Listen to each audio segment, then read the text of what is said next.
Hi, you guys. This is Ginger Cook and Cinnamon Cooney, the Art Sherpa, and Hi. we're doing a wonderful show tonight, just answering your art questions. Some of you have been mailing them in, and if you're in part of our live chat, if you put your questions in all caps, that way we know it's a question. It would really count. It would really help if you put the word question in all cap, then the question. Oh, that's a good idea. Yeah. How about just a question mark?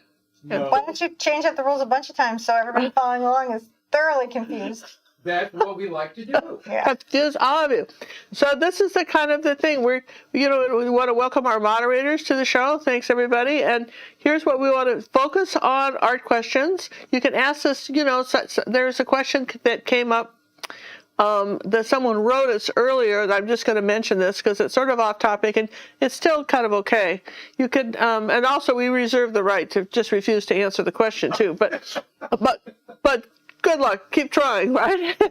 So anyway, the question was, for Cinnamon, was that on your mom's side there's an artist. What about on your other side of the family? Where On my any dad's artists? side?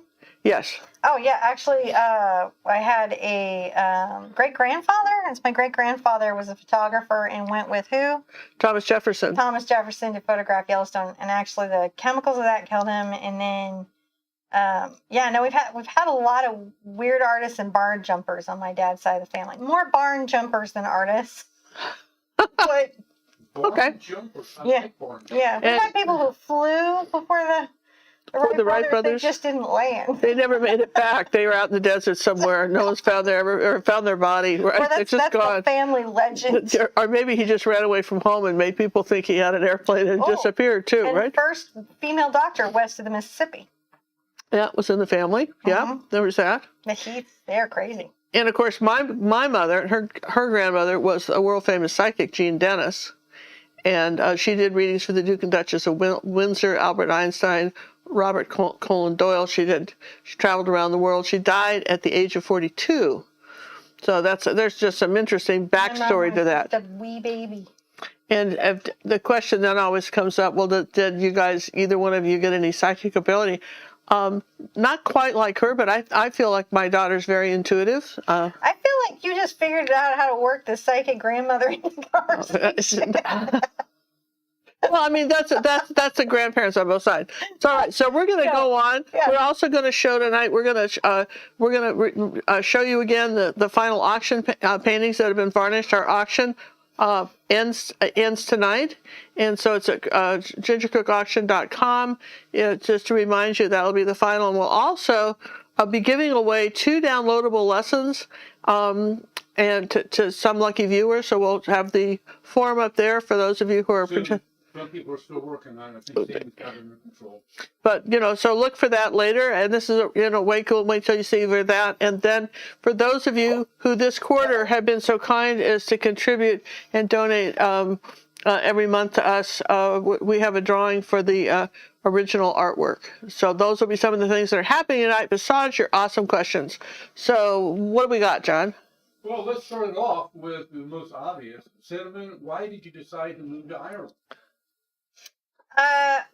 Well, we've tried to actually move to Ireland a bunch of times in our life. We went on a trip once when we were young, and that sort of planted the seed. My husband would apply to jobs that were available there. It's kind of a trick getting over there, because they're not like everyone can just live here. So we've tried a couple of times, and we found ourselves in this really crazy situation where, once again, our life was sort of flipped upside down.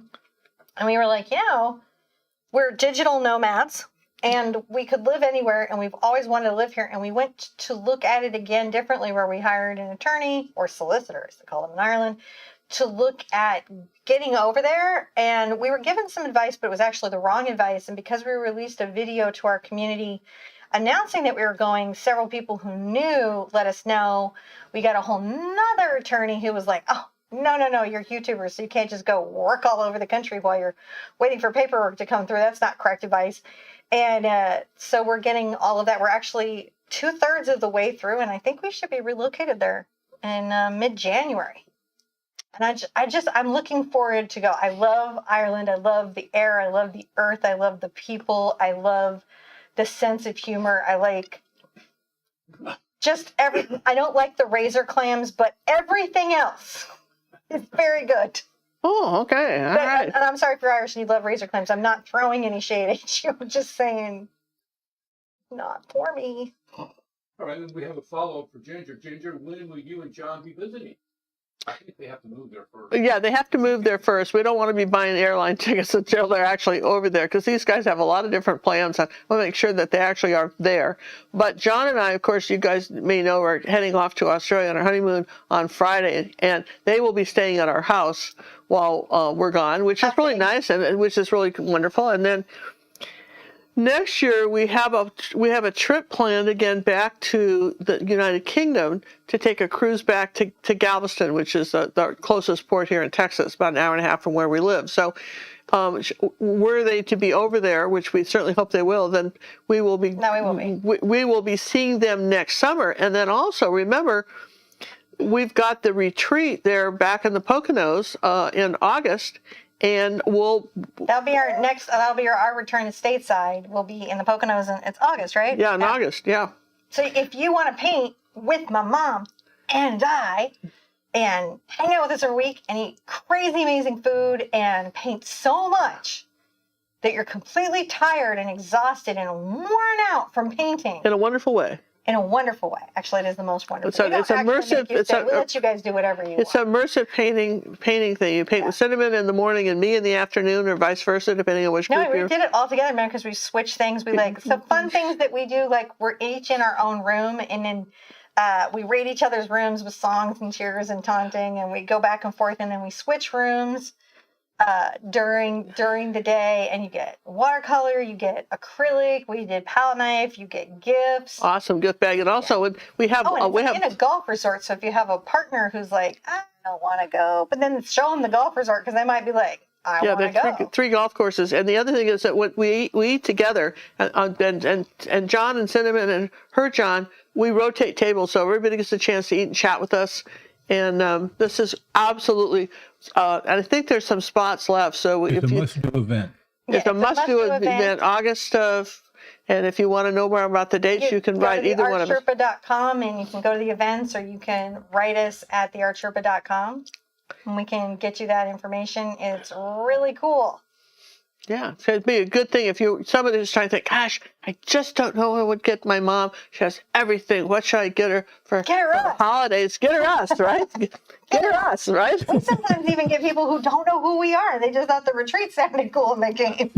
It's amazing. It's really fun, and you learn a lot and have a lot of fun. Make new friends too. You've got friends there. You get kind of tight with the friends, and friends for life. That's a first class hotel there. It's older, but it's been renovated, and it was built originally. The golf course was around.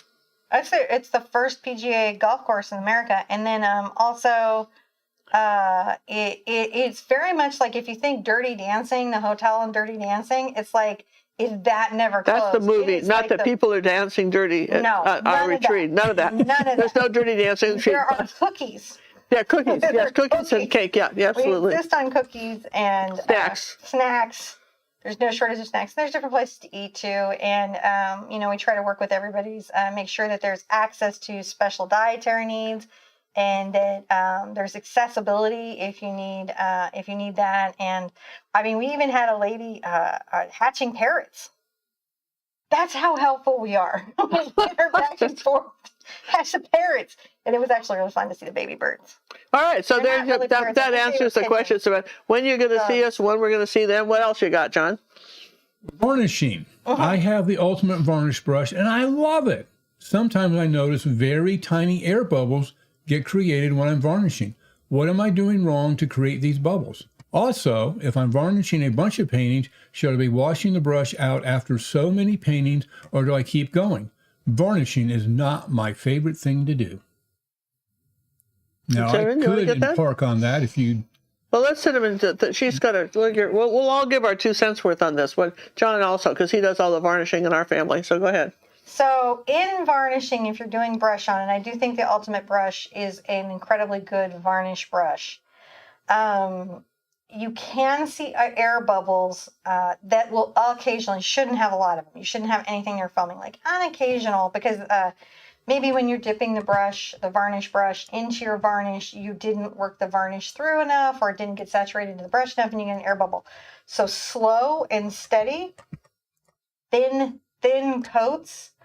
If you rinse it in the middle, it can be problematic in the varnishing process. Because you get the water in there. Though most varnish will take a small amount of water.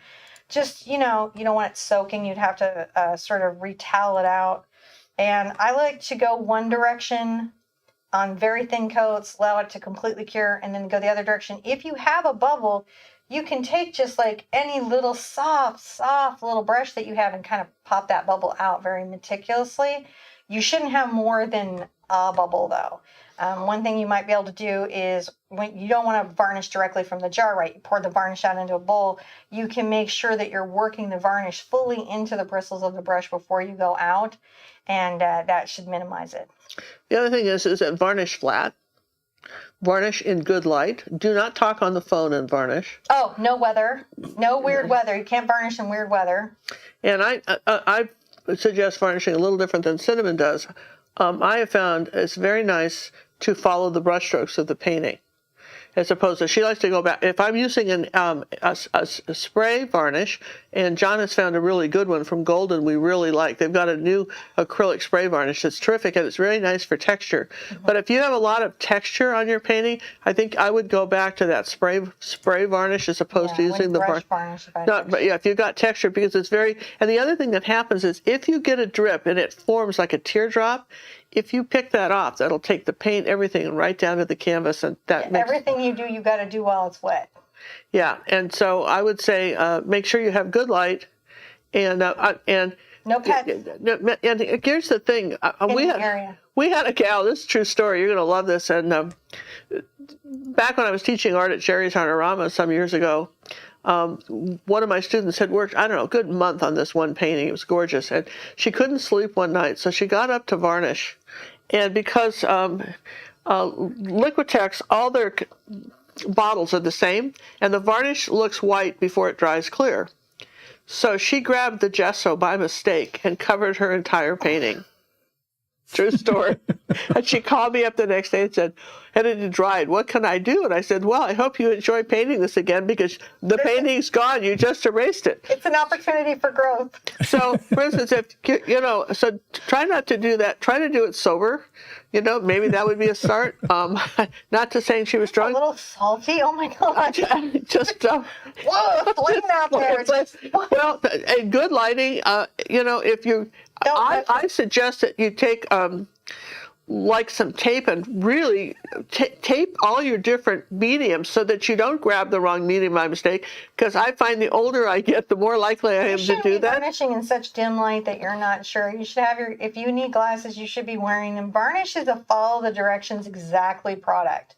If you want to varnish, you've got to follow the directions exactly. The manufacturer's directions are there for many reasons, and you don't want to deviate from them. And also, we didn't ask her what brand of varnish she's using. John, talk a little bit about varnish and what we prefer.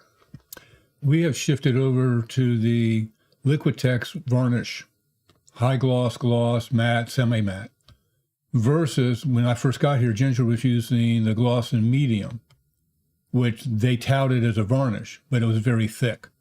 You will find if you use the new Liquitex varnish, it's very thin. It's like water. Yeah, and also I remember at one point buying some golden varnish, but they wanted you to mix it with water. Theirs is very complex. You had to, there was just too much trouble. Archival varnish for professional artists. It can be a little bit step intensive. So what varnish do you use?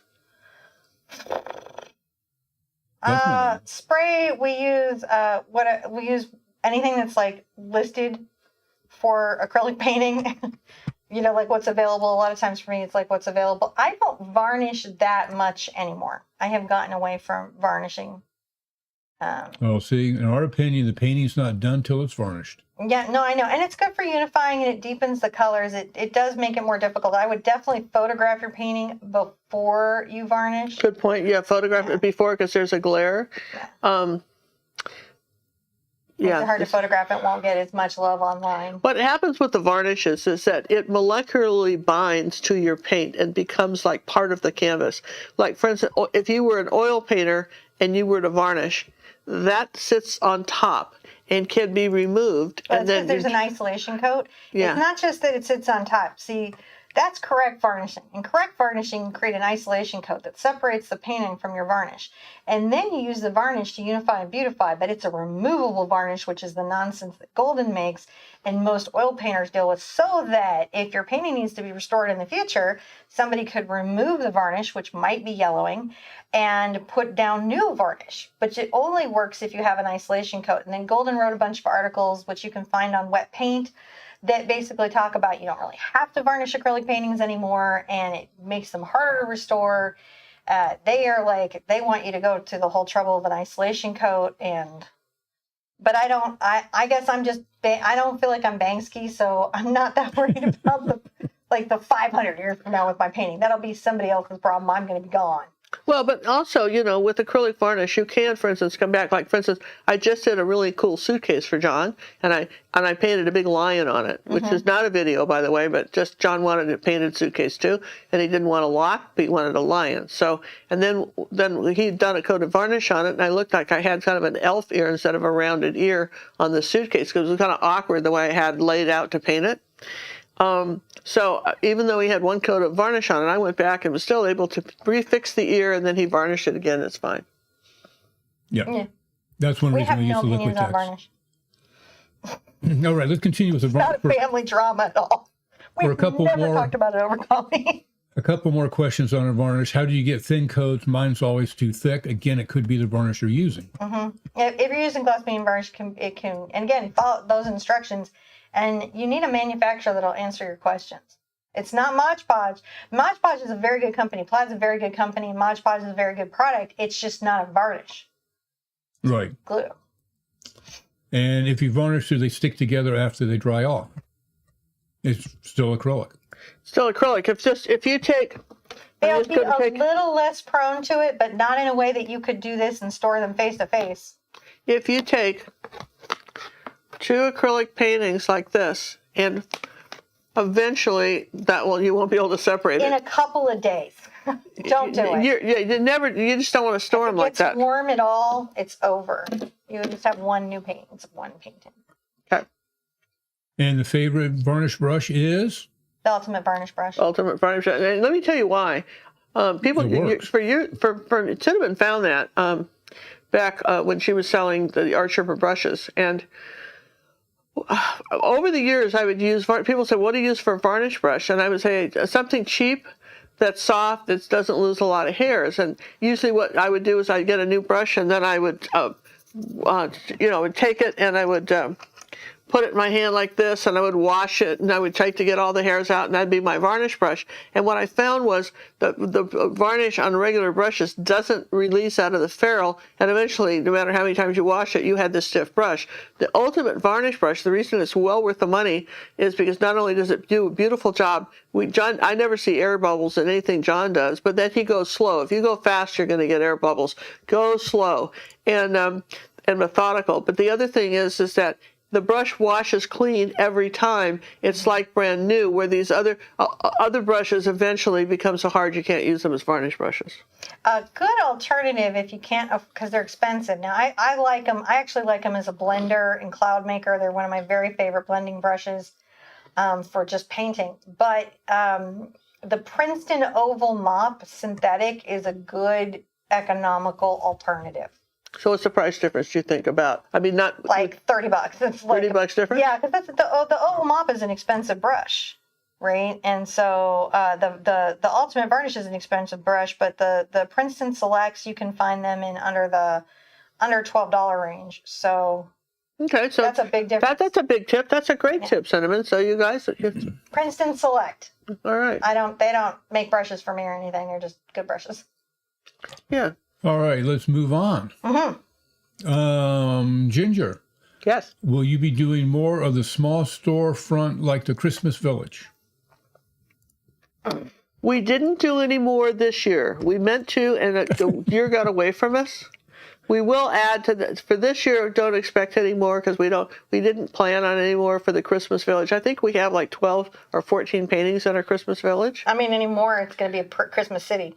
Well, pretty close. Christmas town. We need to expand. Yeah, but eventually, and we Like thought we have a flammable. summer village too. We may expand that this spring. Maybe work on the summer village a little bit. We do have a snow globe that's coming out. We should do a village collaboration like we did the bird hop. We should do like villages. Oh, that'd be great, wouldn't it? Mm-hmm. Yeah, maybe we could. Well, yeah, let's do that. Yeah. Because Next y'all have next painted year. a lot of birds. Maybe we'll paint something else. I don't know. Should we paint more birds? Okay. Well, speaking of that, here's a question for the both of you. Would you two consider painting the same reference photo and have it so you don't see each other's paintings while the process is happening? I think it would be neat to see the two different interpretations of the same photo done in your own styles. The outcome would be the same, only the style would be different. And to go on to saying how wonderful you guys are. I like that Thank you. very much. Thank I you. don't know. I always love suggestions. Cinnamon and I do too. Cinnamon and I do too. That's weird.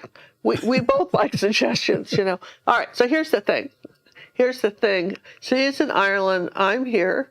Well, she's not in Ireland yet, but she will be, and then I won't be here. I'll be somewhere else. Cruise ship But you somewhere. can on a cruise ship. So I certainly think that the soonest any of that could happen would be next spring, and I want to make sure she's settled in a house and all that stuff. So we think it's a great idea, but it's But some we I can don't do know it if I remotely would- because we can do it remotely. I think on that one, I wouldn't do it real time though. I think I'd be inclined to do it as like a shorter video that just showed the outcome.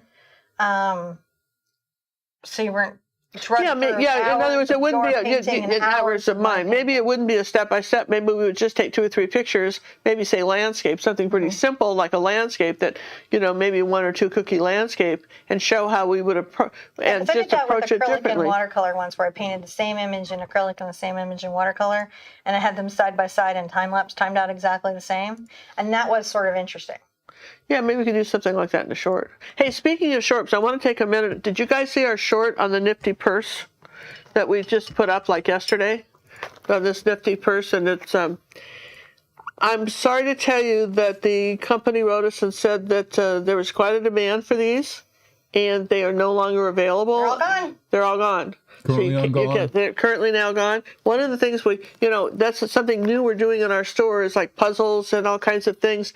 And the thing is, because of the fact that we hate to hear it, supply chain. it's a supply chain issue, so that we can't get it. These were we had these; they're sold out. But thank you for your interest. Hopefully they'll come back. But again, anytime you see something like a puzzle or something like that you think you might want for the holidays, maybe as a gift or something, we encourage you to maybe kind of do it, act quicker if you think you're going to want it. Because I know, I talked to some of you said, I talked to some of my friends that, I want to buy one of those. Because we have no quicker. You were not fast enough, and so you missed the purse. Speaking of, while we're here, I'm going to shout out. So I've been working with Mom and John Little on expanding their social media so they can be awesome everywhere. Yes, she's been and helping. I need you to go follow my mom's Facebook page, not her personal page where she's so lovely, but the actual page. And also the new Instagram. Follow it. Just go. We need to get Mom up over 10,000 followers on Instagram to unlock the features. And then we need to get that Facebook page also over 10,000 followers so we can unlock those features. And I'm going to say that there's no reason for her not to have like that. And John Little's going to be, you're going to be seeing events and sneak peeks and uploading. And coupons for discounted things and gifties. Yeah, so you want to follow them. You don't want to miss out. Facebook page, and maybe the moderators here in chat can drop the links to your actual, not your personal page, but your Facebook page, and also your Instagram. Awesome. Not that anybody impersonates us. Cinnamon spent about 6 hours with John today, showed him how to make all that stuff go. And we still came to the end of anything I knew at Facebook. He's like, why is it doing this? I'm like, I don't know anymore. Shake your phone. If you need to send a help ticket in to Instagram off your phone, you have to shake the phone. I don't know if you knew that. Like when your Instagram breaks, shake it. which doesn't make any sense to moi. I think they're trying to hide the help desk, is what I'm honestly telling. I think it's just they don't want to get problems reported to them. They just lost a lot of staff. Isn't that Twitter? Also, Twitter. We're not on Who Twitter. is not loving the dumpster fire that is Twitter right now. Oh my gosh. I just go every day to see it burn. It is just like, I wouldn't have predicted it. I wouldn't have guessed it was coming. I don't really like Twitter in general, but I had a Twitter. And then I go there, and then you get sucked into it, right? Like whatever idiot thing everyone's talking about on Twitter, and you get sucked into it, and then you form opinions, and I try not to weigh in. But now I'm just like, I get my bag of popcorn, and I'm just like, what are we doing today, Elon? All right. I have my blue check, so I'm okay. Well, the thing about it, I don't know if technology, and I know some of you are sitting there, oh, Instagram, I don't know how to do that. If you're not sure, perhaps, we're leaving for Australia this Friday, but perhaps on our trip, John could make a little how-to step video for those who are. Should we just give him work? We have to. Well, if you're really, What am I doing? we want you to. What am I signing up for now? Some people don't know how to do it, John. Do what? I mean, you spent 6 hours learning how to, they don't know how to open an Instagram account, but, maybe somebody else on YouTube's done a video about that. How about that? Why don't you see if you can find a video on how to make your Instagram thing work? But please join us on Instagram, which I know, and I say this because, let me just give you a technology timeline, okay? Like a timeline. So, I used to have a house phone. Okay. A what? A house phone, that was plugged into the house and everything. Most of you at my age. Very long cord. Yes. Walk right around. Well, okay, and then 30-foot cord. Then we got a cell phone. Okay, and then back in those days it was a bag and everything carried around. We had it for work, and then somebody came out with a pager. And then I found pagers to be so annoying. The idea that someone could page me, I just never answered a pager. It's no pagers, right? So then somebody. My mom never ever occurred to her to stick one on. So and then I remember that AOL. Then now we're to AOL. AOL, right? And they were selling AOL in the malls and stuff. Sign up for AOL. In fact, one of my closest friends, she's 80. She still has her AOL account. Oh, there's a lot of people. Somewhere I have a MySpace account I can't get rid of. I can't get logged back in. Yeah. So anyway, and I remember saying to my brother, there's just this one more thing for me to do. Why would I want this, right? And then suddenly we find ourselves, fast forward 20 years, and we're all ready to be wired into the computer and the internet. I want the Instagram on Mom's Instagram. Because John and I have been talking, and we realized that. Can we talk about the new offering? Yeah, the purple. Oh, I'm so excited. So if you're a purple member, in the Academy, Buttercup in the Academy, and if you're not, you're going to want to sign up because Purple members are going to get exclusive looks at these fabulous trips, which I've been trying to get them to forever, and they've been trying to figure out how to do exclusive looks at the trips that they're taking. Don Little's going to be taking you on walking tours of these exotic locations. Mom is going to be painting to be discovered. They don't even, they're going out and she's going to do so many paintings, and they're going to New Zealand by where the Hobbit stuff is. So there's definitely going to be a Hobbit one. Yeah. Oh, yeah. So they're going to go find those references. If you're a Purple member, I think John's going to give you, and correct me if anything I say is wrong, he's going to give you guys extra reference photos because he takes a they're going to lot have of extra reference photos. They're going to have behind-the-scene tours. And there's going to be little tastes of that along the way from the cruise ship in the stories on Instagram and little post pictures to give you an idea, what's going on. So you get to see a little bit of it for free, but I would definitely go sign up for the full big purple. Yeah. Purple member. Yeah, purple member. But it's basically like taking a virtual vacation and learning how to paint on location with Ginger. And Wow. he's going to take you around. Isn't that pretty amazing and exciting and fantastic?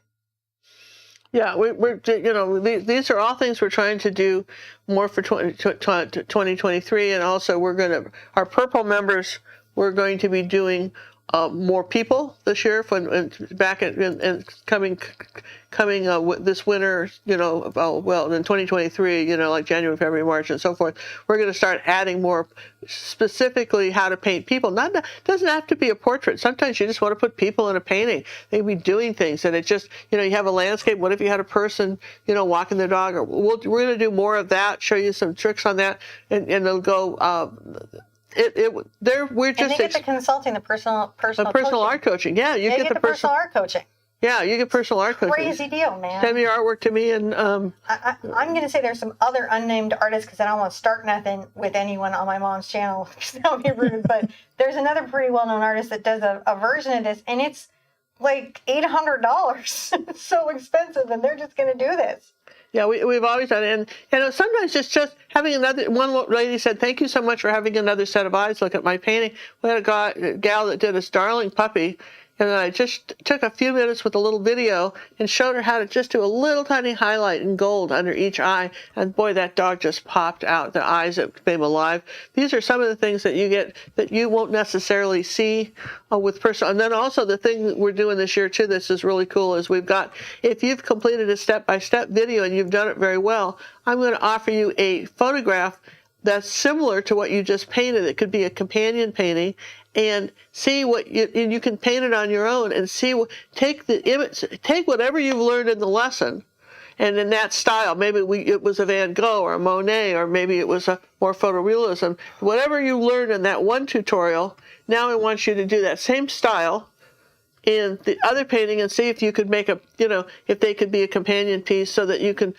If you're struggling with that, you can always send it in for help, and then you can see what you got out of the video. Did you learn it? What other things did you learn to be able to? Because everybody wants to be able to paint photographs on their own, and that's the goal, and that's what we're trying to teach you. And you're going to be able to cover that on your trip too. So where all are you going? Yeah, the personal. We're going to go to Australia, New Zealand, and several cities in New Zealand, then around the different islands in Australia.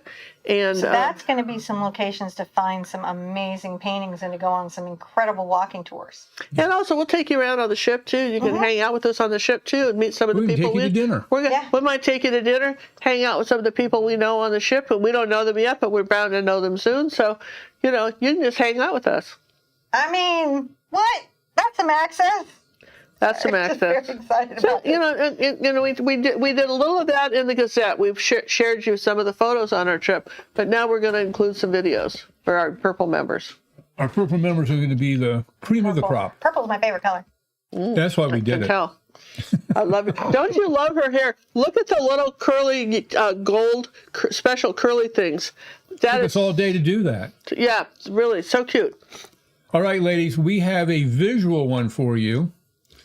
Go to your monitor in front of you.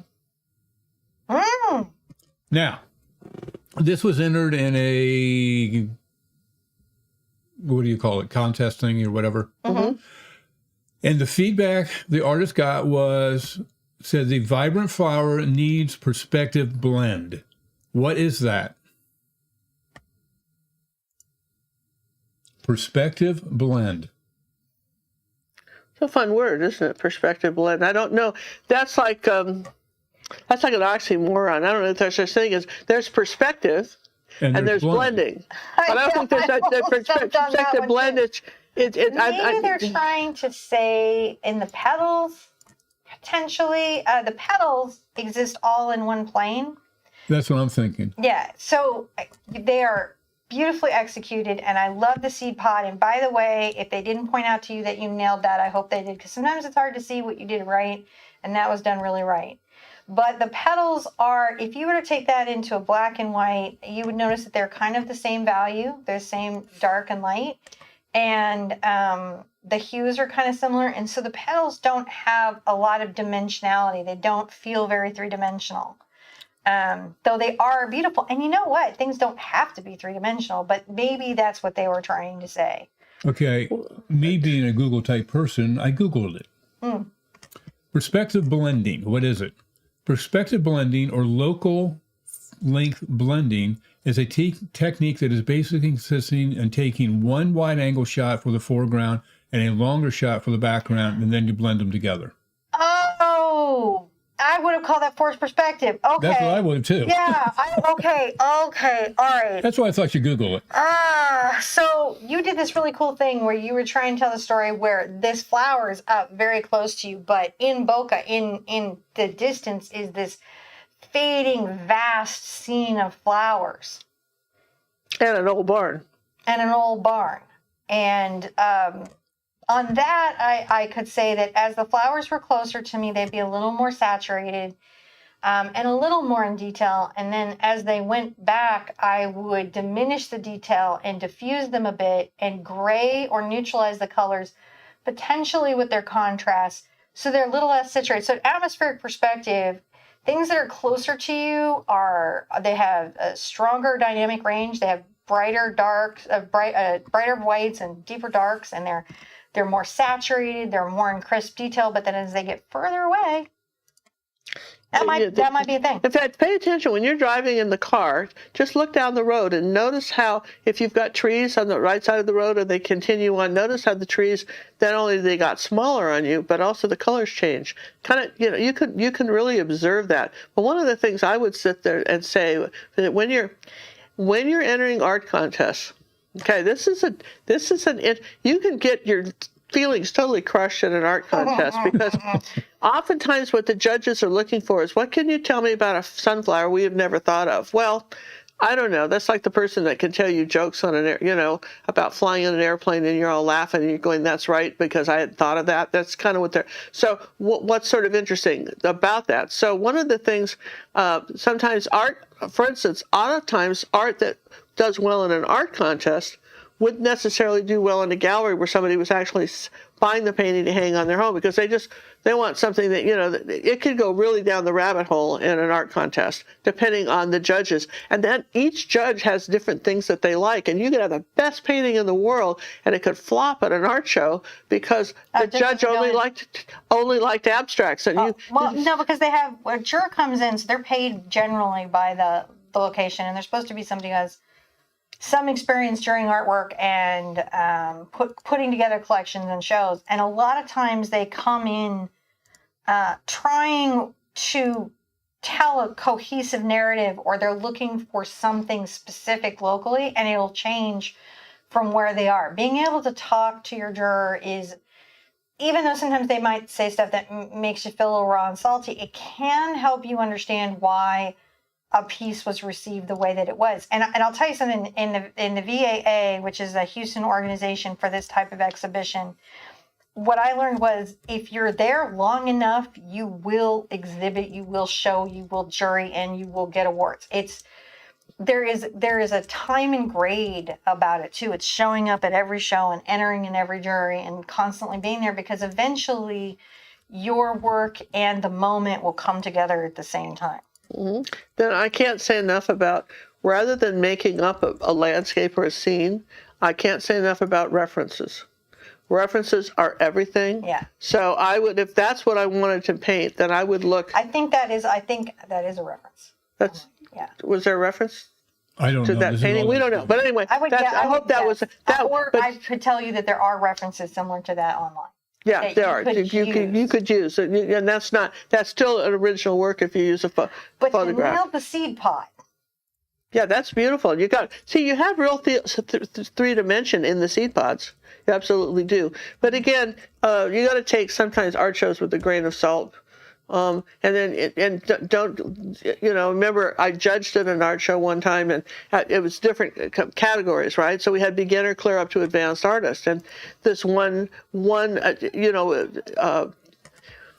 advanced artist, she did a beautiful painting of some pears, and they were gorgeous. Other people did some really beautiful paintings too, but they approached their painting a little bit differently than the pears. It didn't mean that the pears weren't good. They were wonderful. They just didn't get an award because somebody else showed me something different about something else. Where in the beginner painting, if they had just done perfect pears, they would have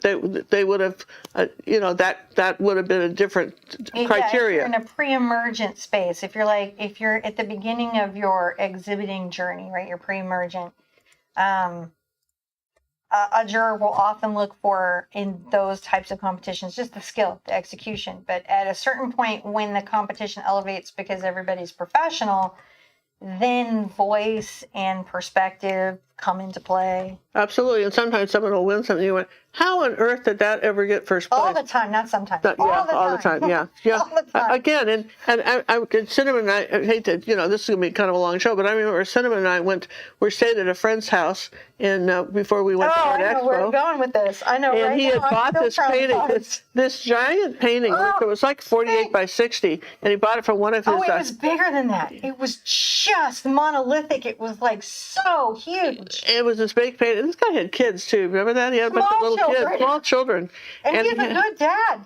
He was a good dad, but he didn't see. He had this big painting. It was beautifully done of this woman in a war zone with buzzards around body parts, and she was crying. And I'm going, well, you know what? I don't care how well he painted that. Every day, every day we were there, that's what you see. That's what you see. And I'm thinking, I don't care how well that might go in a museum somewhere, but it certainly wouldn't go in my house. He repped the most gorgeous artist. I don't know what that was. But for some reason, again, everything is subjective. Sid and I were going, I love Sir Francis Bacon, but I don't want that in my house. yeah, there you go. So Right? I'm sorry. Like Bosch? How about Hermes Bosch? Does anybody want an actual Bosch in their house? No, that's a mind bend. You don't want that in your house. You don't need to see that every day. That would mess you up. Yeah, like for instance, like in Spain, there's a museum for Salvador Dali. Okay, I love that museum. And then one of the things he's got outside are giant tractor tires, about 50 of them, and then on top of that is a sculptured angel.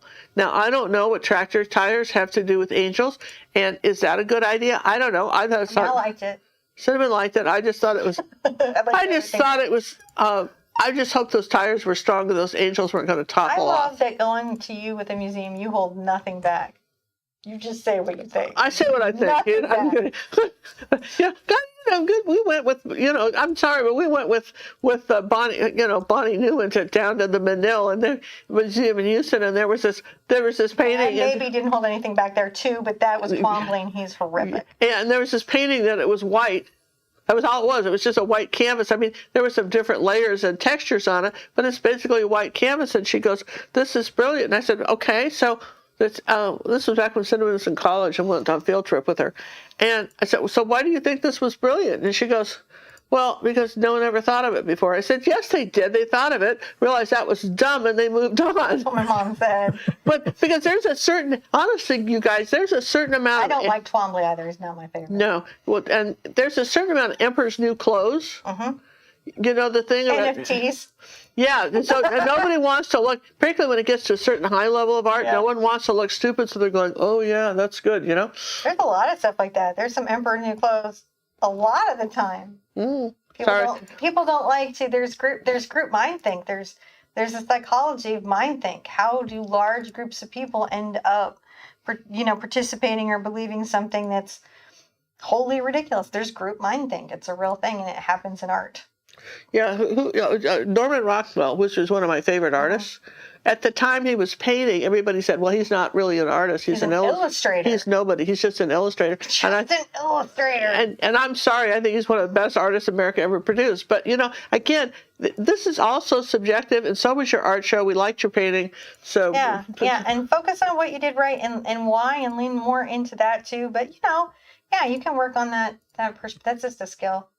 It's just a skill. You can learn it. So do you want to take a minute right now, because we've been into the show for about 30 minutes, John? What are we doing? Do you want to show off your painting? We've been here for 45 minutes, ladies. Okay. Do you want to show any of the auction pieces real quick? I'm slid right down. Okay. All right. There we are. So auction I've pieces. got these. You guys remember we did the marathon. We did. And it was fun. We've got these were all paintings. This was a cat from our trip. Here was this this ocean scene, which I really love. These were all done on, except for the exception of one. That was the one. That's the one that was. That's the only one that wasn't done on the Proton canvas board, which is actually masonite that's been with a canvas glue on, all totally treated. And these are easy to frame. And I just wanted to mention that. Yeah, isn't that pretty? And it's just, this was from the old ruins, acrylic painting with ginger. A lot of these come from John's original photographs, don't they? Yeah, they're all from John's original photographs. This was the woods where we got married. At the beginning, if you were a Purple member. Yes. And here's the famous donkeys from Donkey Hill. No, Donkey You know? Hill. Yeah. But I love this because see the purples in here and the different. It's not just we went beyond the photograph. I think that's one of the things we're trying to teach people to do is to go beyond the photograph. I'm just going to move. This was a dog that was just kind of running around begging for food somewhere in one of the little villages. He was running around in town. Town and being shooed away, but he had a route, and we thought that was fun. John filmed all the desserts we ever ate and took pictures, and I love this particular painting. If you saw the marathon one, we show you how to use glazing to get this sort of translucent sauce. This is a really fun one for the kitchen. In Santorini, they had all these, The little white bell. White. This is like this white bell with the background. It's a very famous spot. Like this right here. And then we've got bougainvillea was everywhere. I even saw at Cinnamon. I even saw some, sort of a soft orange bougainvillea, which I don't even remember. I thought it was so pretty that this is named Bougainvillea and Rocks. And then this is the one Becky over there said this was her favorite painting with the little fishing boat and the water and the reflections. And then I like that little pop of red right there. Yeah, a little pop of red right there, and you've got the little reflections. And then this was just a view on a road through the trees, and you can see the ocean and the sky back there. So these are all on our auction site at gingercookauction.com. Yeah? It's closing. You got to get them now. Closing tonight, midnight. The auction's closing at midnight. So make sure that you get your favorite piece. And I don't know. I have to. Everybody's got a favorite, but I'm curious to see what yours is. So thanks for letting us do a little commercial for you. Go ahead. Get your painting today. Woohoo! Yes, yes, and yes. Be part of the legacy. Oh, wait. And this is every one of these paintings comes with a certificate of authenticity with a picture. So you know it's genuine. Genuine. And John Little mails them, so it's much better than us. If you were ever missing anything, please do email us. John actually has a very good video on the Tech Bear on how to if you're sending out your own artwork for holidays to friends and family who want you how to package it and ship it. He has a really clever thing of using special paper. What's parchment paper? The YouTube channel is The Tech Bear. Yeah, I'm sure Mods will drop that link in the chat, and you can go see all those helpful tippy videos. Yeah. The Tech Bear. The Tech Bear. All right. Have questions? Oh, I have more questions. Ladies, we're going to be here all night. Okay. Both of you have very different painting styles over the years and have influenced me greatly. What would you say was your greatest takeaway from each other over your artist journey? Ooh, great question. I've got one for Cinnamon. Really? Yeah. Really? You take anything away from me? Absolutely. Well, several, but Cinnamon is the #1 expert on the planet, in my opinion, on art supplies and materials and brushes and all that stuff. That's true. She really investigates art materials. She's the absolute person to ask if I just use the stuff I use, but Cinnamon just tries everything and just tells you whether it's good or not. She's the #1 expert. Took away that, but back when she was a kid, I was doing a very large painting, and it was a couple of horses and had a big sky, and I was working on this, and every day I changed the sky, and about 18 days in, Cinnamon came up to me, and she was about 10 years old at the time, and she said, "What was wrong with the sky yesterday?" I said, "Nothing, I just can't decide." And she said, in her 10-year-old wisdom, "Why didn't you do more paintings?" That was my takeaway. I just lost. Oh yeah, right. I really do now. Do more paintings, because I think that's one of the hardest things for artists when you're doing your own work. It's, when you're copying somebody else's work, even mine, you can sit there and say, well, I like what she did, but I think she really was stupid when she did that. And you can feel very superior when you do the painting your own way, right? But when it's your own painting, you're never sure if it's stupid or not. So you're constantly judging everything you do, and you got to get away from that. Yeah, it's so true. So what's your takeaway? There's a lot, because, my mother, so very influential. I think what it is the immersion into the idea that this is a serious business. This is real business. When I was little and I would show mom work, she'd be like, how are you going to monetize that? Can you make 20 more? It was always like really talking about that this is a job. It was never treated like a hobby. It was never treated like it didn't matter or I'd be crazy to do that for a living. I got to work in her studio, so having to do underpaintings and understanding how much work it takes to be a full-time working artist, that it's not I wait till the muse hits me and then, I do some paintings and then people will see how brilliant they are and then I will be famous. Like that was never a fairy tale. It was told to me about that just getting out there and then taking me to all the shows like Art Expo and seeing other professional artists getting it, and that this is real work, and I don't think I could do what I do on YouTube the way I do it, like without that background. I think that's probably one of the number one thing that messes up artists trying to make that transition into professional space is that this is a practice. It's work. You do it every day in some way or another. Even when I'm not painting, I do have downtimes. I have blocks sometimes, but that to be able to do 8 paintings in a setting, I think my biggest influence is how to be this. Yeah, because it just back when she was 10, I remember I was into because she was into unicorns, when you're 10, right? Uh-huh. So I thought, well, I could do a bunch of unicorns, and so there was a poster company, and I'd done a unicorn painting, and I took a picture of it, sent it to them, said, how would I get into licensing and doing unicorns for you? And they said, well, send us about 10 different unicorn paintings. And I'm thinking, but the time I heard back from them, I was on to the next thing. I wasn't doing unicorns anymore. I'm sorry, I'm over unicorns. I had no discipline to do that. You see what I mean? Because I just didn't feel like painting. I was off doing something else. And this happens to some of you. You put everything in your, I know we release a lot of stuff in the Academy, and you'll put stuff in your, wish list sort of thing, or maybe you'll have a playlist on Cinnamon's channel or mine, or I'm going to want to do that. And then the next thing comes, and the next thing comes, and then you forgot, I really wanted to do that. So there's a little bit of discipline involved, don't you think? Or no, you've definitely taught me work ethic and discipline. Protecting your emotional space. What do you mean by that? Well, I always say this, my mom has a superpower. There's only so much nonsense you get to get away with, and then she's done.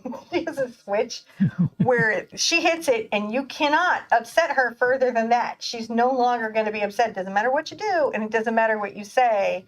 And I've never quite had that fabulous switch where I could be like, this is enough nonsense, and you're going to have to journey the rest of the way on your own, right?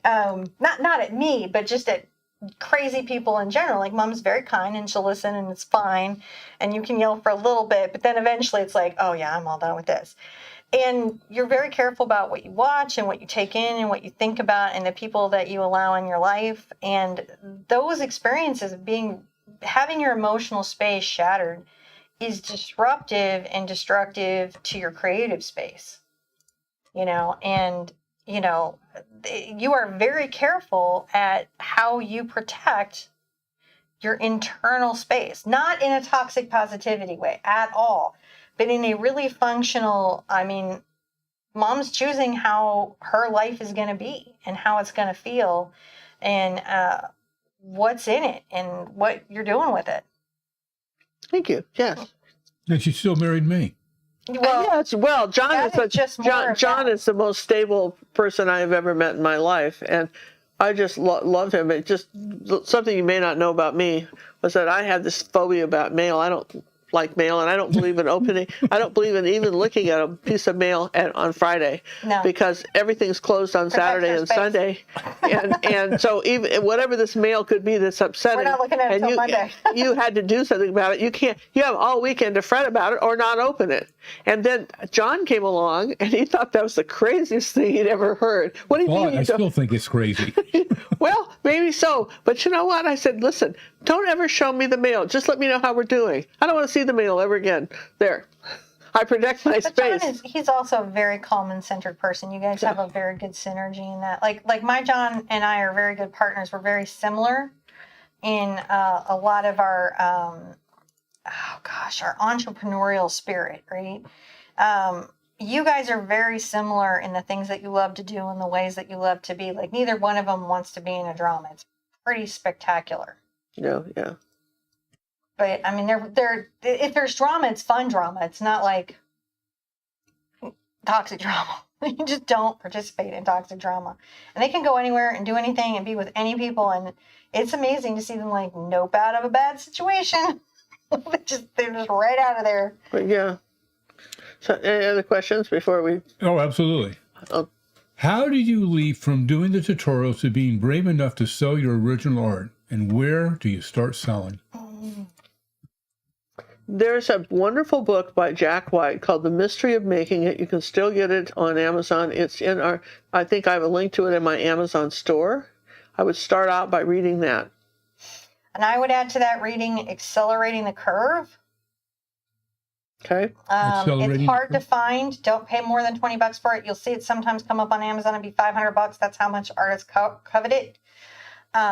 Accelerating the Curve. It's very powerful about learning how to also work your local art resources. How do you go from tutorials to selling? Well, the first thing is that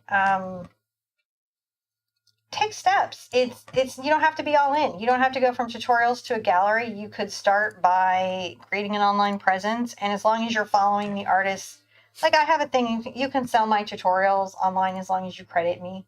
And the same thing here. You could sell those, and you could start going to like a local exhibition space. Like usually there's a craft fair or a little art fair.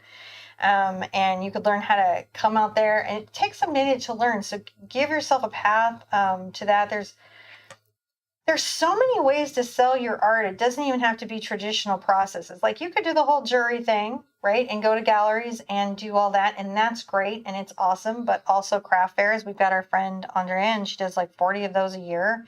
And that's a full-time business that you can eventually build into.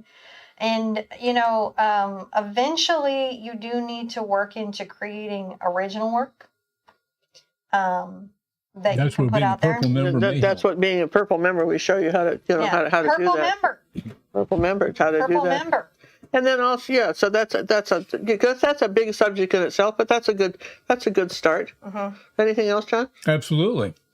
Well, I'm having fun. If you're not tired, I'm not tired. No, we're having fun. You guys are all in. We're all in here. Ladies, what is your favorite season, holiday subject to paint? Cinnamon. I'm thinking Halloween. I love Halloween. I do love. I'm never gonna not do the 13 days again because so many people wait on that. But then you do the spring stuff. Man, it's all good. I feel like sometimes subject-wise, I'm like at the big buffet and I just want to try all the things and it's all my favorite foods. And I just want to load my plate and then come back until they yell at me and tell me I can't eat there no more. I love spring. I love April, obviously, Acrylic April. I love that whole month. That's a 30-day painting challenge that I do where we paint every single day. Autumn, the colors are so fantastic. And winter is such a unique challenge and fun space and process. The Christmas paintings are great, but I'm doing a menorah this year. And, I don't know, man, it's all fun. It's all fun. And the nice thing about it, the nice thing about the seasons is, I get this piece of hair out of my face, is that, I love painting flowers. She does too, so the nice thing about our YouTube shows and our academy is that we try to paint for the seasons, but, like for instance, we're going to Australia, so this is their summer. So we take, some of you live in Florida and don't have a winter, so you don't necessarily want a painting of snow, because what are you going to do with it, right? So both of us try to be very aware of the fact that not everybody lives in the calendar technical season. And so for us, the fun part is the wide variety of things we get to paint. I love the variety we get to paint. That's the variety. Yeah, just sometimes I will have a whole thing laid out, sentiment of what I'm going to paint. Maybe 20, 30 pictures, and then John will say, "You want to do this today?" I'm going, "No, not that one." No, I'm all prepped for that one. No, and he's all ready to paint. I don't feel like painting that one. Well, what about this? No, I don't feel like painting that. Well, what about? Oh gosh, yeah, okay, I'll do that one. So I mean, even I schedule out. I'm a little more strategic. I just didn't feel like it. So Ginger she has to be in the mood and the right frame of mind to paint that particular subject. Yeah, That's why we design up like 30 at a time so she can pick. I think for the most part, I don't have to be in. I can have things take me out of it. Like I can't paint watercolor right now, and I'm trying to get back to it. You know, I just haven't been able to get back to it. I got to heal through stuff before I'm gonna get back to watercolor. But for the most part, I think the process of the painting is just it for me. I love it. I love getting in it. Like I love breaking. How am I gonna do it? How am I going to? I love getting in the nitty gritty of it. Yeah, well, and then also when you're painting, what happens is when you're painting, it's like going on vacation for a couple of hours because you don't think about anything else. You don't think about the mail you didn't want to open. Well, I don't think about that because I don't see. You got John. You don't have I to got open John, the mail. but You know, I mean, you really. And sometimes what happens to people, you know, and I think this is a thing is that I have a good friend.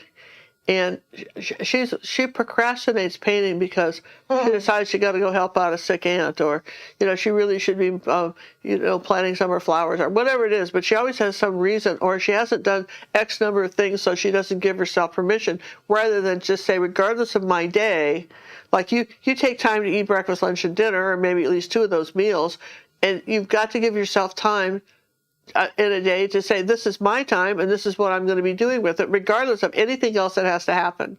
I think if you don't do that, a lot of times you'll just keep procrastinating and procrastinating. Now it's hard when a painting goes on too long.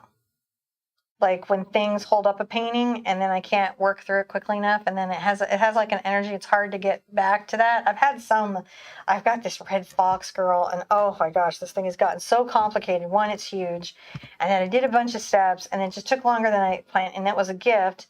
And that whole area around the gift is super painful now, and it's not going to be a gift. And then it's also in storage, and yet I have all these people who've been really good-natured about it, and I've got to go back and finish it, and I know that getting back to that is going to be... Yeah, sometimes what I do with that, because every once in a while, all of us have piles of paintings we started and you never saw, right? You know, we do that. But sometimes I'll ask myself, do you ever intend to do this? And then the next question is, if that's true, self, when do you intend to do that?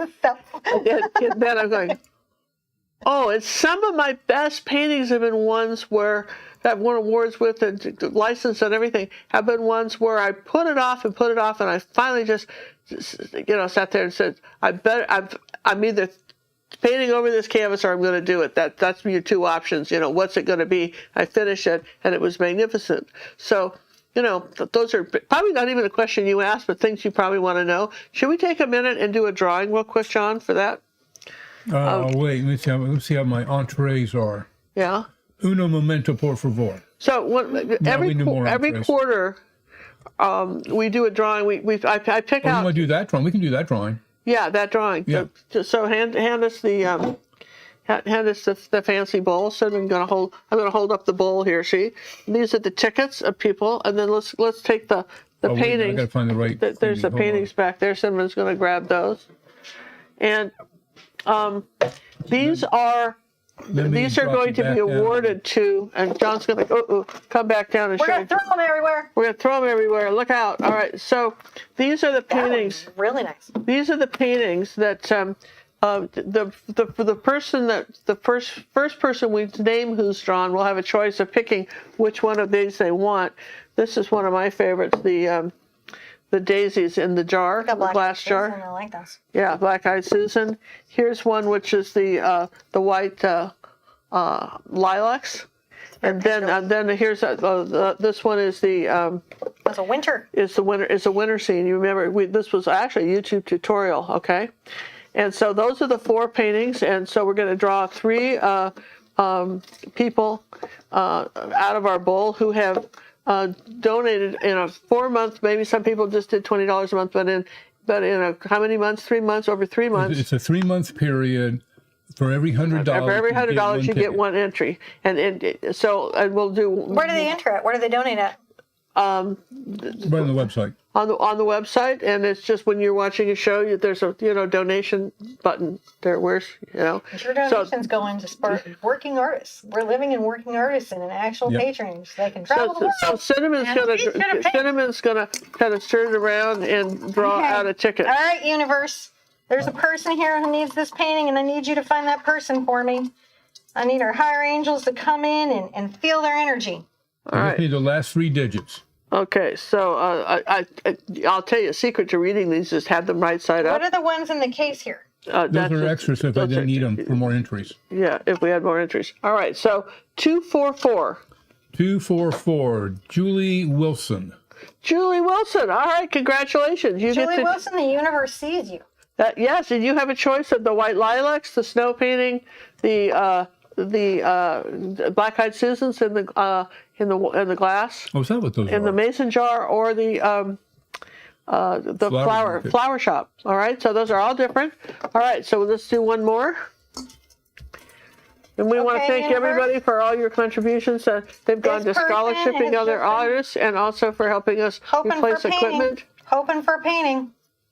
They really want it. That's their energy. They want this painting. They need it. Ooh, 227. Clarice Nash. Clarice Nash. Congratulations, Clarice. That's awesome. Congratulations. All right. So again, you will have the second choice of the paintings. All right. And we have But one the more. universe knows which one you want, and so it's going to be there for you.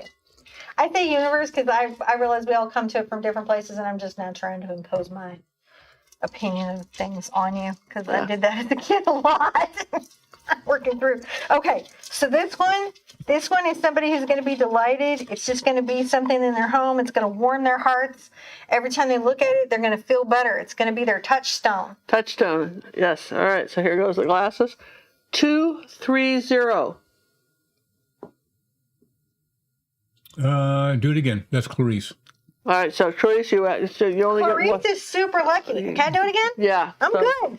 Yeah. That's just how only one strong per person. Clarice's energy There's only is. one painting per person. Okay. So if you won one, then we got to give other people a chance here. Hopefully it's not still Clarice. But if it is, you 231. 231. Andrew. Andrew. All right. Hi, Andrew and Haiti, and I hope you have your electricity and power back on over there. So congratulations, Andrew.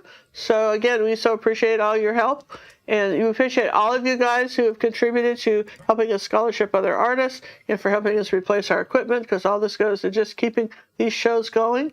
And equipment breaks a lot. And Christmas break, yeah, It just breaks so much. you know, it just seems like it was yesterday we started this, and like John was looking at his iPad. He thought he just bought it. It was like 7 years old. I mean, we have found the older you get, the time just goes zip, and you're thinking, surely that shirt isn't 20 years old. And oh yeah, I bought that 20 years ago. Well, it's still good, but I'm just saying, You haven't found that out yet, but No, it's not that I haven't. It's that I actively push against the temporal speed. I do grounding. You put those back in there, but they won. That's fine. Doesn't matter. John's got it written We're down. done. We're down. Okay. So we We're put done those with over. this So round. congratulations, Now, you guys. Starting in 2023, for the next quarters going forward, our quarters running from November, December, and January through January, $25 donation We'll get you an entry. will get you a ticket. So yeah, if you've done $25 into our channel, And we have a will lot of get you a people that do ticket. that, and we We wanna- want more people to be able to participate, so we've decided to do it just one time. If you've done $25 donation for November, December through January, that will get you a ticket into the drawing for some the paintings. And we will do in the next Gazette, we will take a picture of what you could be winning. All right, This is No, a not good the next Instagram Gazette. post. maybe the John. Gazette after. You could put up all Soon. four, Soon. like what could be one. You could put it up on Instagram and let people know what they could win, and then they could cycle through it and visualize it. Yeah, we'll do that. Good idea. Cinnamon has So great follow the ideas. Instagram. Another reason to follow that Instagram. Follow that Instagram. And thank everybody that has been signing up on Instagram. You've been- Maurice, you should go I've been get getting a all kinds lottery of ticket or notices. something. I don't know how to tell how many I have now, but they keep buzzing me. Awesome. So we thank you so much. So something's going on. All right, so you guys still having fun? Do you want us to answer more questions? You guys still having fun? Oh, they all said no, they're all leaving. Okay. Just kidding. Okay. Following up with the subject stuff, most frequently request or most popular subjects to paint. On our YouTube channel, flowers and vases seem to be the most popular. Really, we do other things, like, for instance, that lady with the high-heeled shoes was very popular. A lot of you did that. But I would find, and the old dead artists, what we call the old DGs, old dead guys, they we say that with great love. That seems to, those are very popular on YouTube. I would say, what would you say in the Academy, John? I think it's a mixed bag because we have so many different subjects. Animals are always popular. I think for us in the Academy, it's our landscapes and animals. Yeah, probably. But on YouTube, it's the ODGs and flowers.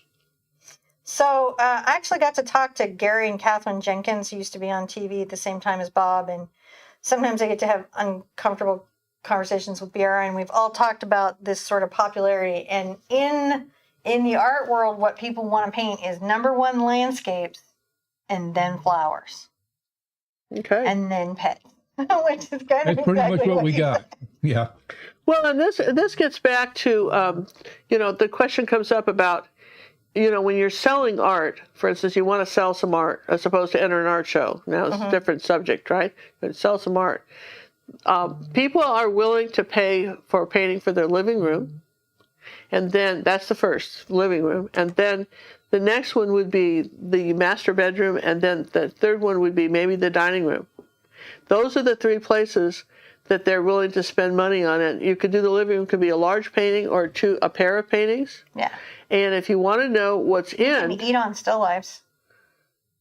Yeah, still lifes are good for the dining room. You can do some fun, you can do some small paintings like, fun little food kitchen paintings, and you might sell a set of those.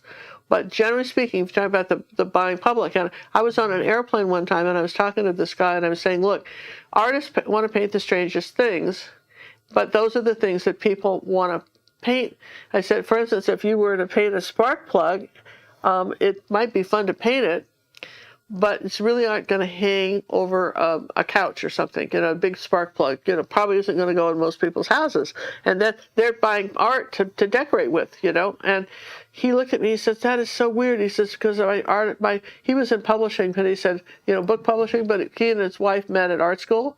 And he says he has a large painting of a spark plug that she made him hang in the garage. And I picked that out at random because I really didn't think anybody was actually... Back to that you think you're psychic. Yes, maybe. Yeah, I was trying to think of something that nobody in God's green earth would really actually paint, so I could use that as a great example. But so if you wanted to know what is in, go to your local furniture stores and see what kind of art they're selling to go with the couches. But keep in mind, and I like to tell this to our customers when they're buying original art from us. Simon and I both agree on this. After World War II, people were hunting for their original painting, not their sofas. Yeah, that actually goes back to the kids throwing the soup at the paintings, right? Because they were like, "Is a life worth more than this art?" And I was like, "Well, no." Well, explain it. The people may not know that. Okay, Explain what's happening. There is a protesting group going on right now in the UK. And if you don't know this, people in the UK themselves right now are really struggling, with heat and resources, and there's gas shortages, and then of course there's climate change, and climate change is actually killing people, and so they're protesting the government's policies on fossil fuels and the way that they deal with energy. And to do that, they threw initially a can of soup at a Van Gogh painting and then glued themselves to the wall. And there was a cake and a Mona Lisa at one point, and then eventually they were just throwing paint on everything. And so there's been a bunch of soup and there's been potatoes, and they've done this, and they've gotten quite a lot of publicity about it. And you can see the original protester statement about, what is a life worth? What's the price of oil? And it's so interesting because through this, my whole opinions on it have changed and shifted as new components of the story come forward. But that was one of the things that impacted it, which is that people risk their lives trying to save art. But maybe not so much other people. Here's the thing, and I don't know if you guys, but 3 months ago, somebody set themselves on fire on the Capitol steps here in Congress, and I doubt many people remember that. And I think it's hard to get attention. We were talking about it. It's hard to get attention. It's hard to weight that. But this painting, yes. Yeah, But for some people, these paintings are important. They will risk their lives for paintings. Like, I'd grab a painting in a fire. If I'd had the chance to grab the painting that you did for me, that you redid for me in the fire, that's the painting I would have grabbed. Once the dog was out, I would have grabbed that painting. I wouldn't have cared. And, the dog and baby. Once everybody was out, I wasn't in the fire. I was away and it all burned down, so I didn't have a chance. But I would have grabbed the painting. her daughter, this was like 18 years ago when this happened, but I had done a very large painting for Cinnamon as a gift, and they were renting a house up near Austin, and they had an electrical fire and lost everything. Yeah, the guy wired the house wrong.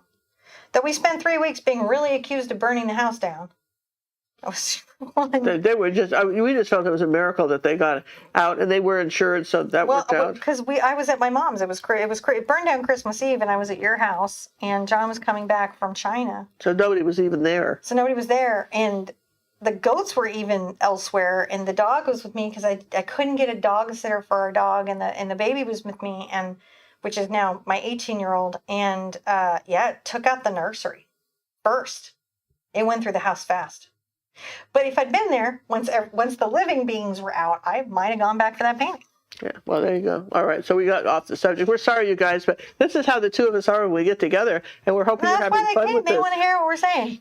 Okay. Maybe not. Maybe they're like, I'm so. Okay, here we go. Can you two talk about warm and cool colors? Sure, go ahead. They're warm and they're cool. You want me to get your color wheel? Well, you got one right there. You go. You've got this? This is your channel. Do warm, cool colors. Look at you. Oh, look at you. All right. It's right there. So evenly divided and ready for you to show them. I guess I would do it up here with the yellow. And most of them orient this way. Love the pocket color. Well, it's one of my favorites. Pretty much everybody. Did these guys to you at the retreat? And pretty much everybody knows what warm and cool colors are in the sense that yellows and reds and oranges are considered are warm, and then cool colors are your purples and your blues and so forth. And so reds and yellows and so forth are warm, and then yellow, green, and as they head down toward the blues, they're considered cool. Now, what you want to know about warm and cool colors is this: pick a painting. When you're picking a painting, decide whether you're going to have it mostly warm colors or mostly cool colors, and then don't have more than 30% of the opposite. So, for instance, here would be an example. You have a seascape with blue sky, blue waves, some rocks, and so forth, right? That's all cool colors. Let's see, I think I even have a little seascape over here, right? Yeah, right there. I was going to say, but you have just like a small percent of warm in that one. Yeah, well, for instance, these rocks here, you see these orange are the warm colors, and all of this are the cool, and then that's a cool color rock, that's a purple rock. So I only have so this painting, not only were these complementary colors in that orange, and orange is opposite turquoise on the color wheel, you see that? So that's a complementary color, but also we've divided up how much of the warm colors and the cool colors. So you don't want to do 50-50. If you can, and sometimes you really have to think about it. So you see that can get away from you, but you want to sit there and say, well, okay, I'm either going to have cool colors as my accent or warm colors. Well, I got one for them. What's that?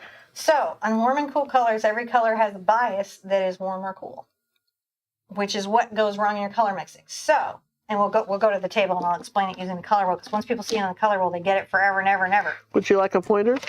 I will do a pointer. Now, we understand that when you take yellow and blue and red and mix them together, you get, people will say black, but it's sort of a neutral gray, right? It neutralizes each other out. It grays out. So phthalo blue, green shade, lives right here. And ultramarine blue lives right here. And cad yellow medium lives right here between yellow, orange, and yellow, right? It's got a bit of a warm bias, correct? So if you have this blue here, which is close to the red on the wheel, it has a red bias, and you try to mix it here, you're going to actually have yellow, red, and blue in that mix, which means those colors are going to be neutral army greens. Right? Good, yeah. So if you're trying to get purple, right, you're going to want to go into the blue violet, and you're going to want to have a red that's between the violet red here and the red there. That would be like a quinacridone, right? And those two are going to make a great purple. But if you come over here into Cad Red Medium, you got primaries hidden on you again. So if you're ever wondering why a color neutralizes or grays out or isn't saturated or just isn't popping, what you have is a hidden warm-cool bias. Oh, I like it. I had never heard that term before, but I like it. I have something that maybe will help you remember the difference between phthalo blue, which is your warm turquoise blue. Think of the Pacific Ocean. Mm-hmm. And when you mix it with yellows, you get tropical plants like tropical greens. And think of the jungle. Right. And then when you think of ultramarine blue, that's the Atlantic Ocean. You got it when you mix it with yellow, you get like camouflage colors like army green. So think of West Point is our military base that's on the Atlantic Ocean. So you got, and it's the same blue as the Navy sailors' uniforms. So ultramarine blue, you can think about that is, it's going to make camouflage greens, and phthalo blue will make your tropical greens. Right, because there's a hidden red bias. Yeah, there you go. And the ultramarine blue. That's what happened to people. It's a bit biased red. Cool, right? A bit to the violet. See? There are different ways you can remember that. Yes and yes. Works very well. Yes and That yes. was fun. Yes and yes. Yes and yes. Yes and yes. Psh, sparkle. Sparkle, sparkle. All right. Brilliant girls, brilliant. I'm telling you, it's just no ceasing of amazements. No, we're brilliant. Brilliance happens in this room. It does. I've heard you were marketing happens in this room. All right, here's a technical one for you. I'd like to know more about the wet palette. I even have one, but when do you change the paper? How does the thing work? Tell me something about it that I don't know. Well, I'm going to refer this to Cinnamon because she gave me the first wet palette. She gave me and John and I, that's the only kind we use anymore. And I was just stuck on the gray paper palettes for years. And once I discovered the wet palette, I just absolutely, that's it. That's all we use because one, we're kind of cheap, and frugal. That's a good word. We are frugal. John is frugal. I'm actually don't care, but John really cares about wasting paint. It's just really kind of a thing with him.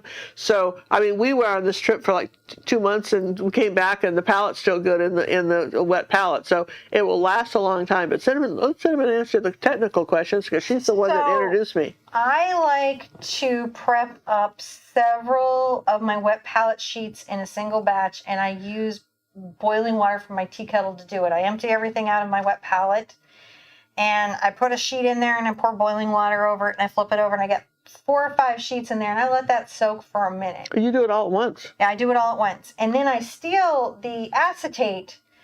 You know how sometimes they put the little acetate sleeves between canvases on the 9x12 canvases for Michaels? Just like a little sheet of plastic, pretty stiff.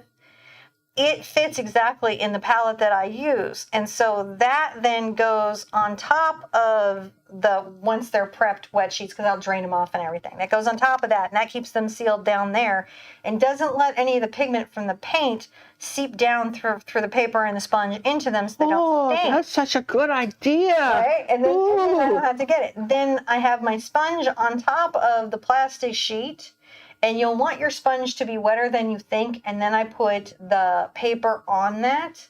So the sponge underneath, and if you're having any problem with it drying out, you just need to add a little more water to your sponge. Now, for molding, people like to put a penny in there and do all this stuff, but what I just do is like once a week, I pull the sponge and plastic. I just bleach everything once a week and rinse it out. I do a bleach wash on it and rinse it out, and that takes any of the mold or anything out of it. And then if you want to reuse the paper, you can, but here's the trick. You can't, when you're painting on it, the paint needs to stay wet, right? And then if you've gotten to it and you want to reuse it, you're going to scrape with a palette knife onto a paper towel the excess paint you're not going to be using, because you don't want to put that wet into everything. And then you rinse the sheet. You rinse the sheet in hot water, and that'll get most of the paint out, and then you can flip the thing over and use it. Again, I can get about 6 to 10 paintings off a single palette paper if I do that effectively. I don't, because I need it white on the show, because the paper will stain. And for me teaching you guys, the stains become visually noisy, and it's hard for them to tell where the color is. So you guys get a fresh white sheet, but you can use those pages again and again and again. And then what we've done is we bought like 5 of them, and we have, so depending on the palette we're using, and then we have a separate one for mixing. So we don't try to. In other words, because we use the little small ones instead of the big ones. So we have one that we use just for mixing, and then one where we use to that's a good idea. Get our palette. Now, if you didn't have a stay wet palette, one thing, I don't think I have any paper towels anywhere, but one thing you can do is you can take a piece of paper towel and you can fold it like an accordion, back and forth, like the way you do a fan, about 2 inches wide strip, dip it in water, wring it out, and then lay it flat around your wax paper palette and put your paint on that you're, like your white, your different colors. I had a rep from Jerry's tell me that one time from, it's I think, about keeping Golden. the humidity up in the area. You can also use a humidifier, a little tiny tabletop humidifier. Yeah, but that wet, that would kind of, and then you, for instance, if you like a dry mix. But we just really have gone to the because of your gift to the wet palette, and we like the Mastersons. That's the one we like. There's some knockoffs we don't like those. Yeah, just stay wet. I like. And you have to use boiling water. I really like the boiling water. It makes a big difference. It does, man. It soaks that paper down. Yeah, and you've got to leave it for 15 minutes. Yeah. A minimum. The other thing I do, since ours has not molded in 2-3 months, we put hydrogen peroxide in ours. Oh, that's a good idea. I've heard that tip. Right in the sponge, squeeze it out, and okay, yeah, that's food safe, paint safe. for that those will of work. us that just leave them behind. I'll start doing that. That's a good idea. See, we all learn. Guys, I'm going to use. That's so helpful. I love your questions because we all learn something from a show like this because time passes and we all get different. We all discover different things. Cinnamon question: will you ever sell or have an auction of your paintings? Yes, I periodically do put the paintings up for sale. John and I are just bad at shipping, and we like the team to do the shipping. So I will have a auction soon, and that'll be at our fulfillment warehouse. And then when we know that it can be fulfilled from that warehouse, then we'll ship out. I keep wanting to do a marathon auction like Mom does. Like I keep thinking it, but then you got to have the auction widget, and it's 8 hours. Seems like a lot. Just seems like a lot. Well, you have to understand, Cinnamon's got 3 children, 10, 12, and 18, and they're in the house. And the 18-year-old is not totally independent yet. Well, it seems to me like I kind of watch it. It's been fun sitting here as a grandparent, kind of observing. Have you had fun seeing the grandkids? Oh, yeah, absolutely. But what's fun is to because really being here with you for a long time, more than just a couple days, and about every 8 minutes, somebody cycles through with either I will need to show you something, I have a question, so and so screw, being the touch game. Somebody touched me, someone came in my room without permission. Who has the soap? Who dare touch my laundry? I mean, it is came in my room without permission and didn't leave. She doesn't have. You woke me up too soon. Now I'm just too upset. I don't think I can do schoolwork. What I'm telling you what. I'm watching this, and I don't know where you'd carve out 8 hours. You wouldn't have. You don't have the time. Yeah, they would be. She doesn't have 8 hours. I don't have 8 hours. Because this goes on until they all go to sleep. Well, yeah, most of us. There, I mean, just saying, with their family. So there's a lot because they're kids, and her number one job is her mom, being a mom. Yeah. And her dad. The two of them are really excellent parents. Thank you. And they stop and they deal with the, someone's being, and they try to be very calm about it. And it's very reasonable. It's almost like a psychiatric clinic where they're just trying to say, why do you think that, and why do you think that? Anyway, they're good parents. And she doesn't. What do you think your sibling is feeling? Yes. No, they're not really plotting your demise. What could it be?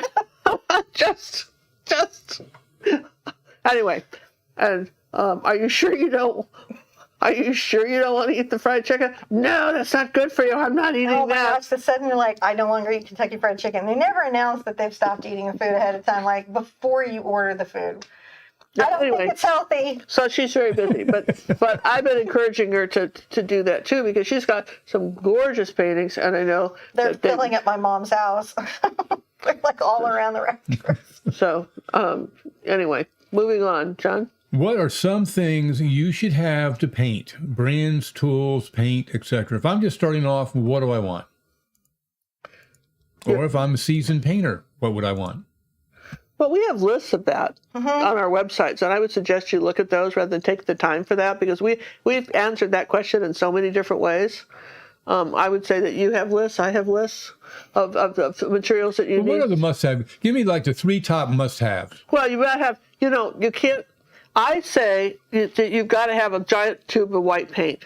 You can buy smaller tubes in all the sizes, but better have a big tube of white paint. She and I went to Europe one back in 2001, and we were painting. I took a lot of paint with me, but the only thing all my big tubes, I could have gone down to little tubes with. The only thing I really needed was the giant tube of white. So I'm going to say my answer to this is this. If you're starting out, you need to pick a teacher who has a set palette so you can collect the materials, and you're going to need to paint with those materials. And, get the core of what they recommend. You can always add to it. You can always take on other teachers and add to those materials. But I think it's important to get somebody that's got, a plan. And that plan represents many, many classes and many, many lessons. And then I think it's super important to create space in your house and in your life that is for your painting. And that isn't a drop catch for the family's mail or stuffies or where the cat sleeps. Or your kids can get into your stuff. It's got to be your paintings, your materials, your brushes. You don't share. The grandkids come over, they don't use your good stuff and ruin your brushes. No, have a box. Okay, so here's the grandkids survival thing, and Colleen is so good at this. Is you've got your materials, and let's be honest, cadmiums. You don't want kids painting with cadmium and all that, and this is really expensive. And your brushes, and you won't be upset about losing a $60 brush. So get nice, fun materials for the kids. And have a place that you can set up there, and they have their materials, and it looks like yours, kind of the way we do a play kitchen. It looks like yours. It feels like yours, right? And they can be next to you creating. And shower curtains, liners make good table covers. And also pee-pee pads for dogs. What do those do? So they have these pee-pee pads, and they're for if you have, because I went through this with the little dogs, and they have pee-pee pads everywhere. So they can have a tinkle or an accident somewhere, and it absorbs the pee-pee. But what they also do is line a table, and they come in sizes, they're convenient table sizes, and they have the stickies. And if there's a cup spill or a big mess or anything super crazy, Goes on a pee-pee pad. it goes on the pee, it soaks it right up. And you just don't want your dog jumping on the table. It's not going to jump on the table and do I'm sorry. First of all, what I have learned... peeing on your painting. That's why I come to understand that many dogs that need pee-pee pads aren't going to make it to the pee-pee pad. That is just a suggestion to them. Well, but see, I would never have thought of that. So that's great. I love that. So I hope that at our show, at our channel, we have and our academy, and on Cinnamon's channel, and on YouTube, we have a list of paints, colors we use. I use the same colors all the time, and we use the same brands of paints all the time, and we use the brushes. Have many. We were doing your base core palette, and we actually have a lot in common. You have violet, I have Doc's purple, but honestly, it wouldn't matter which one you had. You could interchange them. You do more burnt umber than burnt sienna, but you have burnt sienna. You have the colors I have, and so because I grew up there, we have a similar palette.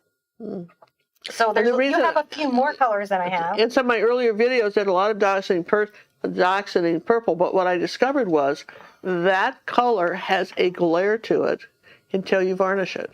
Yeah, So really if you're does. trying to take a picture and you're photographing your picture, it goes kind of a misty white sometimes when you try to develop It's tough to photograph. It's tough to, But it's highly tinting. It's got a really strong tinting strength. But it's a wonderful color. It's also almost a good chromatic black sometimes. I don't know. I really like it. And I love agree it with with the violet. Yeah, I like it. My best one is for purple is ultramarine blue now and quinacridone magenta because that's a softer purple. But if I really need a punch of purple, there's nothing like dioxazine purple. I mean, I do like it, and you just be aware that. In fact, I haven't tried it yet, but maybe you could even put a little matte medium with it to kind of knock that glare down before you paint. You could actually matte medium. Just be aware of it. And you can buy them in mattes. You can buy the matte paints now, so you can buy Doc's purple in a matte paint. Well, then maybe that would be a thing because that is my main issue with that. Sheen, you can buy all your acrylic in matte, and then there's super mattes that are self-leveling. Now that Golden just dropped, which a lot of mural artists and a lot of artists that, so some paint is about texture and brushstroke and all of that, and that's what you generally see in the tubes, and then some paint is about the fact that it will go flat and it's seamless and it doesn't show the brushstroke and it self-levels. Depending on what you're trying to paint. Yeah. But I mean, anyway, we both have lists on our channels and in our academy of what you should buy. Yeah. Next, John? All right, let's do some quickies here. Okay. I don't know if we can do quickies, but we'll do our best. What kind of spray varnish do you use? We use golden. I recommend that one too. That's good. You do. But it has to be just at least listed for acrylic painting. Absolutely. Not car varnish, not floor wax. No. Acrylic painting varnish. Okay. So here's the thing with varnish. I've got a tip here for the varnish. I know it's a quickie, but when you're using varnish, you've got to shake it, and then when you're done, you've got to turn the can upside down and mist a little bit to clear that nozzle, and store the can upside down, because it's all spray varnish is great the first time, but if the nozzle clogs, it will start spitting and leaving crummy little marks on your picture. You can also wipe it off with rubbing alcohol. Yeah, you can soak it 90%. You can soak it in rubbing alcohol. Oh, if things every artist experience needs to have in their studio. 91% rubbing alcohol. Don't be an artist without that in your studio. It gets paint out of your pet's fur. It gets paint off your kids. It gets paint off your clothes, paint off your table. It gets paint out of the brush that you forgot to wash that it dried in overnight. 91% rubbing alcohol. 76% kind of does it, but the 91% is like magic. And then also you can use a little Q-tip. And or what some people call a cotton swab. It's just that Q-tip was the first brand that ever came out with that. Yeah. And then, like, for instance, if the paint has dried on a picture and you're still painting up and it's dried, your acrylic, you can very gently take a little bit of that rubbing alcohol on a Q-tip and use it to erase dried paint in an area of your painting that you want to maybe make a little touch up. Maybe, maybe you were happy and you have a blue sky and somehow you got a little brown spot on the sky. You don't know where it came from. Your Don't hands go crazy were dirty. with it. This is a delicate thing. But if you use too much, it'll go all the way down to the canvas. So and then wipe it off with water when you're done. Yeah. You should have a bottle of that always. Don't panic if your pet gets in the stuff. You can get it right out. When is the next bird hop? Well, I think I've got to get settled in Ireland. So there's the man that's getting to Ireland. So we got the company incorporated over there, and we're getting the initial visa is in processing and going well. And then so much to your banking centralized over there and everything over there. And then we got to go over and figure out if we can buy or rent a house, whatever that is going to be. And we really hope for buy. And we kind of know where we're going. And they have to, they're not moving furniture over there. They have to settle in, you guys. So I think I wouldn't look for bird hop for the next 6 months. How's that? Yeah, but we will do one once we're settled to celebrate. But maybe it will be a village hop. Something else. It'll be some sort of hop. How's that? We're going to be hopping around. And looking for quickies.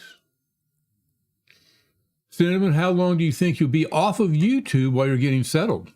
I'm hoping to pre-film content so you guys have premieres like Mom does and I do sometimes, like I do for Acrylic April.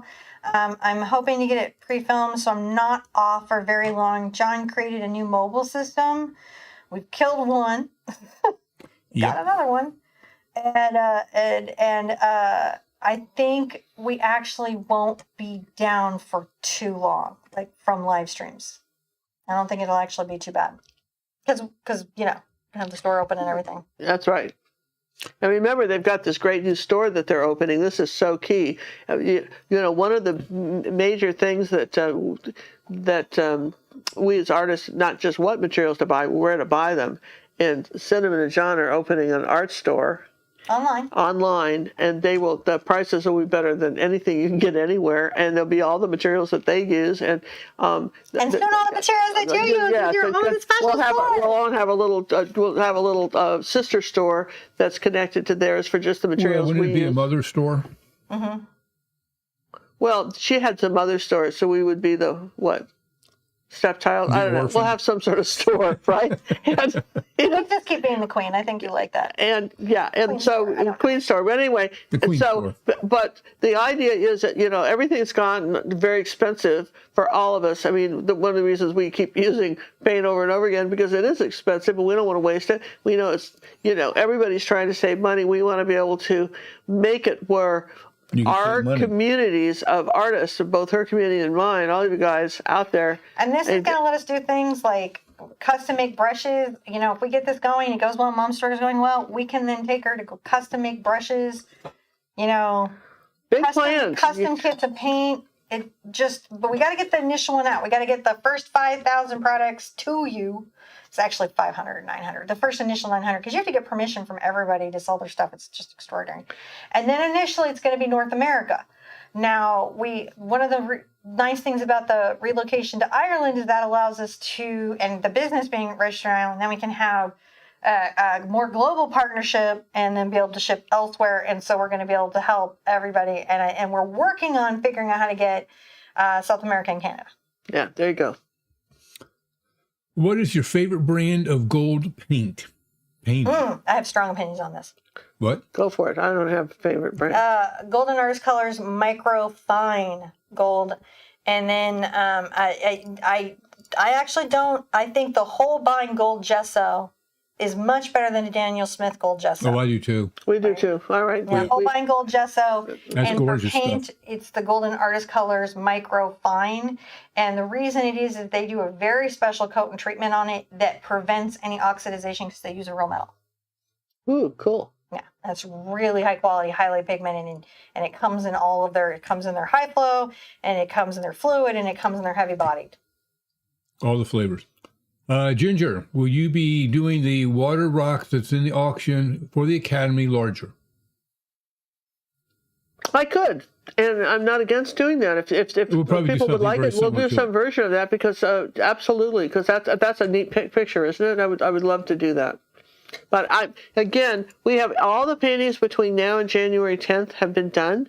If you You want to sign up for that violet so you can be part of what they're going to go do. Purple. So you can be part. I mean, don't you want to see what a hobbit hole I paint? I think you're going to paint a hobbit hole, right? You promised. Yeah. Oh, yeah. Yeah. I painted a hobbit hole, and then she painted a hobbit hole. They will both have painted a hobbit hole. There you go. But you want to be part of that virtual vacation with them. So it's getting on to be 7:30. So why don't we wrap it up with a Oh, couple I have more? too many questions. Okay, we can't do any more questions then. Yes, we can. Just do a couple more. But as long as, I think we're at, as my dad used to say, we're out of personality. no, we're not. We're not that. I just don't want to. I don't. Do we still have viewers want to know stuff? Then we're here, right? Okay, I'm here. They still want to know stuff. All right. So we're here. All Okay, right. you guys tell us. You want us to quit like in 5 minutes? They're Let going to us say know. no. They would they'd be here till midnight. How do you soldier on without a cheerleader? Well, Cinnamon has a cheerleader. Her husband. I have is cheerleader. But My the thing husband. in life, how do you do that? If you don't have somebody in Yeah, if you your don't have somebody, how do you do it? You have to be your own cheerleader. Yeah, you do.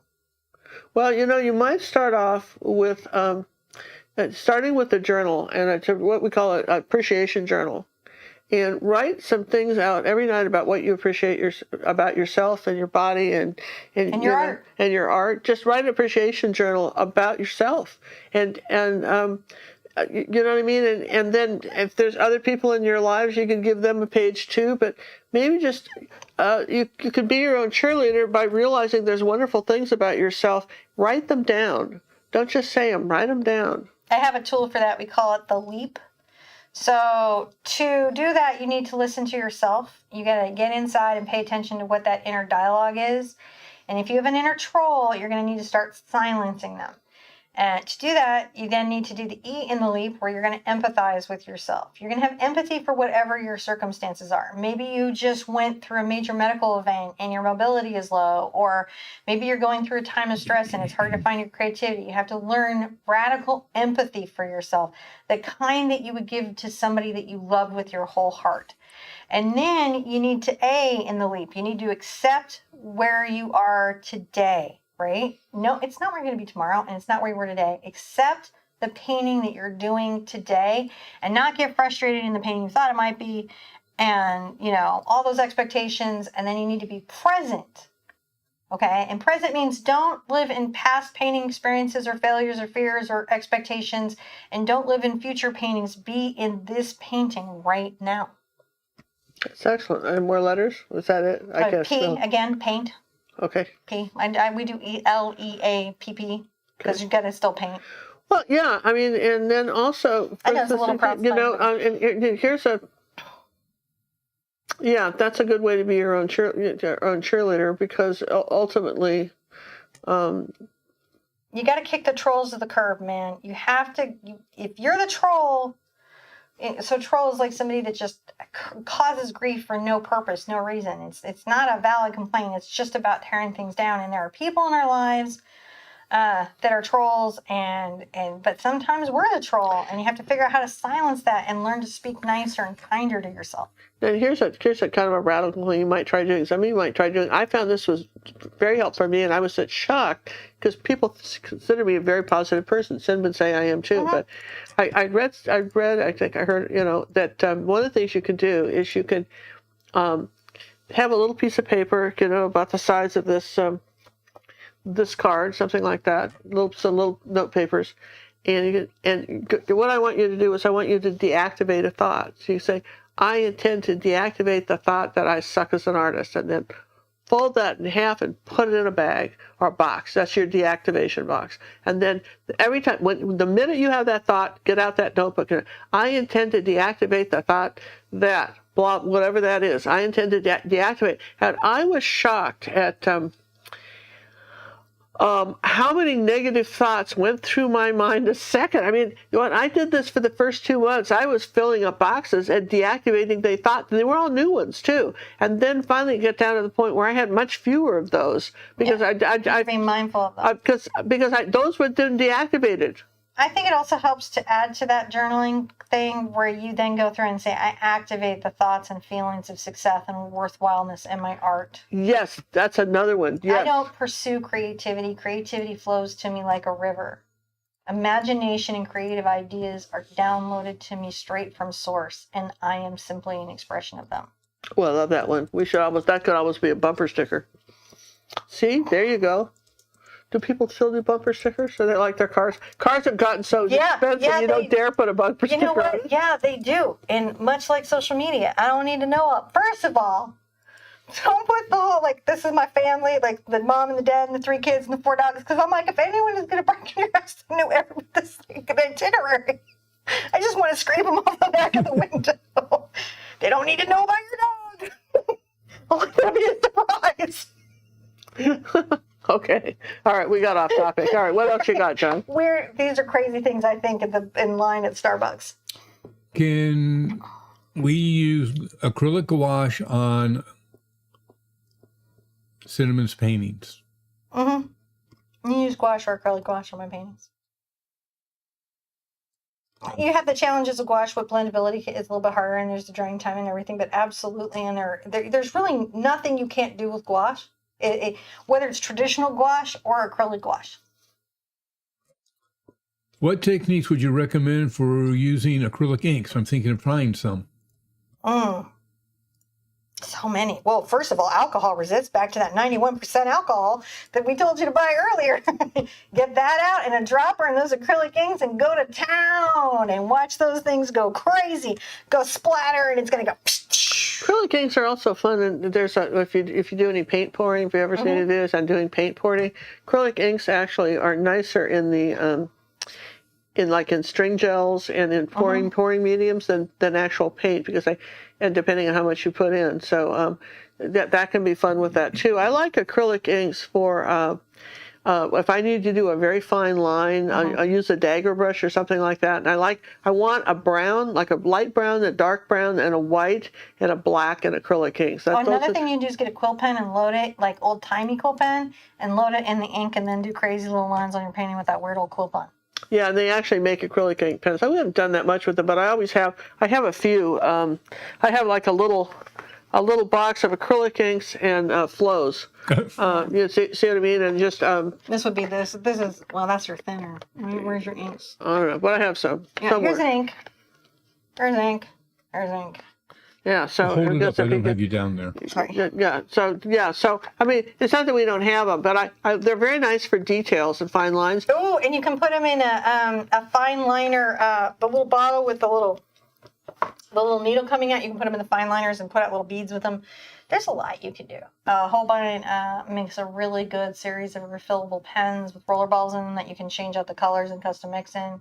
I have no feelings on this at So all. you could, the acrylic inks are good to have. So just have for sure whites and browns. They're very nice for tree limbs and for fine details and stuff like that. Oh, and you can maybe put it yellow on oxide. canvas and put saran wrap down and let it dry, and then you peel that up, and it gives you the most crazy texture. There's so many fun. Probably Google acrylic experimental. inks and see what people are doing with them. You'd be There's surprised. so many good experiments. Nancy Mayer, I think, is recommended by Golden and Wet Paint. Did a whole thing on crazy experimental. One of the very few artists they recommend did a whole bunch of things on crazy experimental stuff. Okay. It's fun thing. I probably have her name wrong. Correct me if I'm wrong. I'm trying to paint the village you both stayed at in France. Is there a video on it? I don't even know what they're painting, so. When we were in Carcassonne. Did you get that? Where did you find? I would say, did you find that reference photo from my website, my old website, where it was one of those paintings, that one of my fine art paintings that I did? Did you not make them in tutorials? No, they're not a tutorial. No, they're just kind of. Those are not. No, they're They're not. special. We were in France, and we went to France, and we hung out together, and we watched the bread trucks. Back up in the village. So yeah, those are kind of not. Those paintings are not really. Unless I do a tutorial, we prefer they're not copied. How many pieces of art would you bring to your first art show at a craft fair if it's a 4-day event? I would follow exactly the letter to the letter their entry requirements. I mean, the number one thing that gets artists kind of Follow the rules. yeah, read those rules, and then they're going to have a recommendation in there. If they have no recommendation at all, 10. Then use the other trick is that this is when we went to Art Expo. One of the things we did, we figured out the paintings we were taking, because it's not how many, it's the sizes. For instance, you might have a 36 by 40 painting, or you could do. You need to have a hero piece that gets people to stop by your booth. You got to have something big or something crazy so they notice you. You got to stand out. And then, so we did like a little graph with we drew each wall, and then move the squares around to see where we were going to put them. Actually, I had little photographs of each painting, so we figured out how they were going to be hung. That's a good one. You know, so you know what you got to know where they're going to be before you Are you hang them. hanging yourself in, or are you not? And then make sure you have low-cost printables and takeaways, so people who think your art is really cool but they can't yet purchase, that they buy something small from you, and then you get anyone who buys anything, you get their name in a little book with their email address, and they get on your mailing list. One of the things we used to do, and this is one of the things from They're tip from collectors now. but the tip from Jack White for the mystery of making this, and I found this: you sell the artist, not the art. I had a big banner about me, not about the art. And also, one of the things we did is we had some little tiny, like 6x8 paintings on the wall that people could buy for very reasonably. And then we had a giveaway where you could enter to win one. So couples have a couple budget where one member of the couple can buy something small and not overwhelming under a certain price point. My friend Matt Adams very strongly felt that was $250. And I've never seen anyone buy more art and more art locations than Matt Adams, and see other people buy more art. Like, he would be like the biggest expert on that in the universe. If he was like $250, because at $250, you don't generally have to call the other person. And if it's small, you don't have to, because you can stick it somewhere in, now at the point that he was doing a massive collection, but you can stick it small somewhere in the house. Well, yeah, and the other thing is to choose the best places to sell art are in tourist areas, because couples, husband and wives together, or couples together, it doesn't matter, couples together that share a residence, art, they're both looking at that painting and they both have to like it. So, for instance, anytime you can be in a tourist area, like say Galveston or Hawaii, or any place where tourists are coming by, and that's a better place to be in an art gallery. And those like Laguna Beach and places like that, those are the most desirable art galleries and the hardest to get in. And here's the big one. Don't complain. So artists get to shows and they all want to complain about the traffic being slow and the problems that they're having and that somebody's selling AI art or whatever it is that they're upset about at this particular fair or festival or event because they've had overhead and they've had to pay entry fees and they've got concerns and worries. I get it. But that is like Teflon to sales, right? And you don't want anyone overhearing you complain at all. It would be a good time to have that journal where you write down all those feelings very quietly to yourself. But you want to be in the best mental state of your life. You want to be like light and energy. And I mean, you want to be out there. And it's really important to not get in the energy of the show. There is a tendency, we fell into it before, artists fall into it, where you go around, how are you doing? How many pieces have you sold? Did you sell too many pieces? Right? Remember that? And then, no, I didn't sell too many pieces. And then you can, like, it's still, then you find someone who's selling like a bunch of pieces, and then forbid if you don't like their art because that just gets in your head. So just keep your head in the game. And sometimes stuff sells and sometimes it doesn't. Yeah, a lot of times you may not sell that well at a show, but you'll have some customers that will find you later. Sometimes the show is just an advertisement for other things that you're doing. So next question, John? Yes, the next question is, I have it right here. What is the best weight for acrylics? I'm thinking best weight. What does that mean? I'm thinking heavy body, flow. There's no best weight. There's no best weight. I teach heavy body acrylics. Yeah, I teach heavy body. It depends on your final product. What do you want to end up with? Yeah. Well, so they have properties. Here's what I'll tell you about every art material everywhere. It has a property. It has a nature. It has attributes. Some of them will feel positive to you. Some of them will feel negative to you. What you've got to find is a medium where you enjoy the positives and negatives, right? Like, it's not that, you like Liquitex Basics is not my favorite paint, right? Really not mine. Okay, but it's very transparent, does a nice glaze, it layers up really well, it's fairly self-leveling for heavy body paint, and I have seen lots of artists just love it with the Fire of 1,000 Suns because the attributes of the paint were super positives for them and their process. So really what you want to start to do is pay attention to yourself as an artist and know when something feels good or is enjoyable and when it isn't, so you can start to tune into mediums that are more aligned to who you are. Well, the other thing too is that if you're using a soft brush with a heavy body paint, it will never work. It's not going to do anything. So a lot of times, so if you don't have the right brush to go with the paint you're using, for instance, like somebody one time asked the question, if I'm oil painting, can I switch between oil paint and acrylic brushes? You cannot. You cannot switch between. You can switch between watercolor and acrylic, but you shouldn't. But you shouldn't, because you'll ruin those Some of those watercolor brushes are made with real sable. They're very expensive. Acrylic paint dries in them, and it's going to ruin them. So acrylic paint is just really hard on brushes. It's the just only hard. reason you shouldn't. There's no other reason. And also, make sure you're sanding your canvas so you don't wear out your brushes, because brushes. I like the tooth of my canvas. Wear out my brushes. Okay. Well, she likes her. Yeah.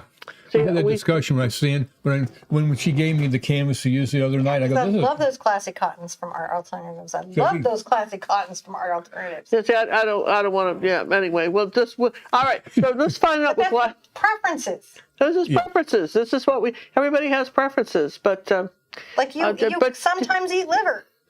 What? Sometimes you eat liver. Ooh. Eat what? Sometimes you ate liver. Oh, liver. I thought you said litter. Going, what? You ate liver? When did you eat liver? Have you come to destroy me? What are you talking about? Wait, what you be talking about? You? No. Brussels sprouts and liver. Yeah, okay. Yeah, okay. Well, everybody. We have preferences.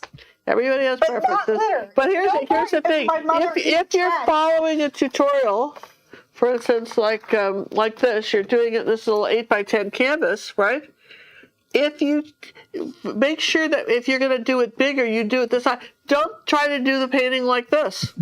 Okay? I see that people don't pay attention to the orientation. If you're following a tutorial, try to do the size of the canvas in the tutorial, at least the right ratio, and try to make sure you've got the right direction.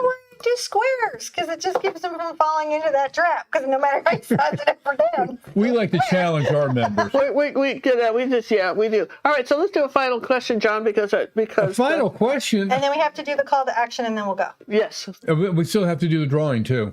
Oh yeah, well, let's do a drawing right now. for the not that one. We're going to do a drawing for a go down to the thing. This is for the Whoa. this is a tutorial, step-by-step downloadable tutorial. This is what we call a box of cookies.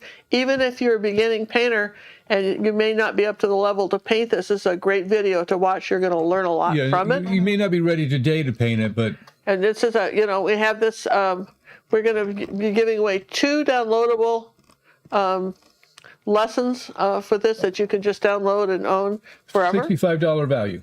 $65 value. We're going to do. We so appreciate you hanging in there with us to the end. So we're going to, no matter where you are in the world, if you can download it. If you have internet, you can get it. Have internet, you can get it. Can. All right. So there More you than go. likely. And this is Cinnamon, give me a number between 1 and 98. 77. 77 is a great number. Gail I saw it in my head. St. Orange? So wait. O-N-G, it's French. She's over in Canada. Niagara Falls. Come on. How do you guys say it? Gail. Gail. Hi, Gail. Hi, Gail. That's how we You say are it. so blessed. All right. All right, Gail. Wait, Gail. 1 Apple downloadable. And then you want to use the contact us. So we have. Do we have that? You have all the information? Use the contact us. Yeah. Okay. So now, all right. So do we get it? Let's do another one. So, what's your name again? Cinnamon. No, the Queen of Colors time. Oh, okay. You pick a number. 3. 3. Brutal. You're so brave. Gwen. That's all I get. I get Gwen. Congratulations, Gwen. Congratulations. Let's do one more. This is sort of fun. Let's do a few more. You would need to talk to the accounting department after this. All right, we'll do one more because you guys have been hanging in with us. We so appreciate this. Won't have a chance to do another one until after January. Apple downloadable. Cinnamon gets to pick a number now. Okay, Simon. That's what Charlie. 24. 24. That's what I saw. I told you she was very psychic.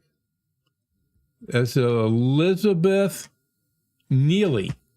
Congratulations, Elizabeth. Congratulations. All right. I hope you enjoy your downloadable painting of the apples with the walnuts. This is I think a great fall painting. It's one of my favorites that we've done, and I think you're really going to appreciate all the details that go into the step-by-step tutorial on how to paint this. Cool. Yeah, it's cool. It's very cool. So, in conclusion, we're kind of wrapping this up a little bit. Let me bring it back to you, girls. You got to go to the Instagram and follow my mom's Instagram, gingercooklive. You could also follow mine, the Art Sherpa. I could use the Instagram followers too. Yeah. I do stuff all the time as well. Instagram.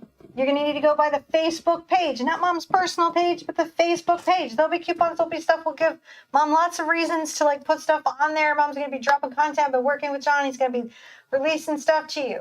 You want to be a purple member because the new program is coming up where you travel to exotic locations and paint to be determined paintings that are exclusive to that trip from a location on the purple membership. Yep. And John's going to take you on walking tours. They're going to show you peeks of things. You're going to get the extra photos that John's going to list you some extra photos from on location. And you are going to Australia, New Zealand, and...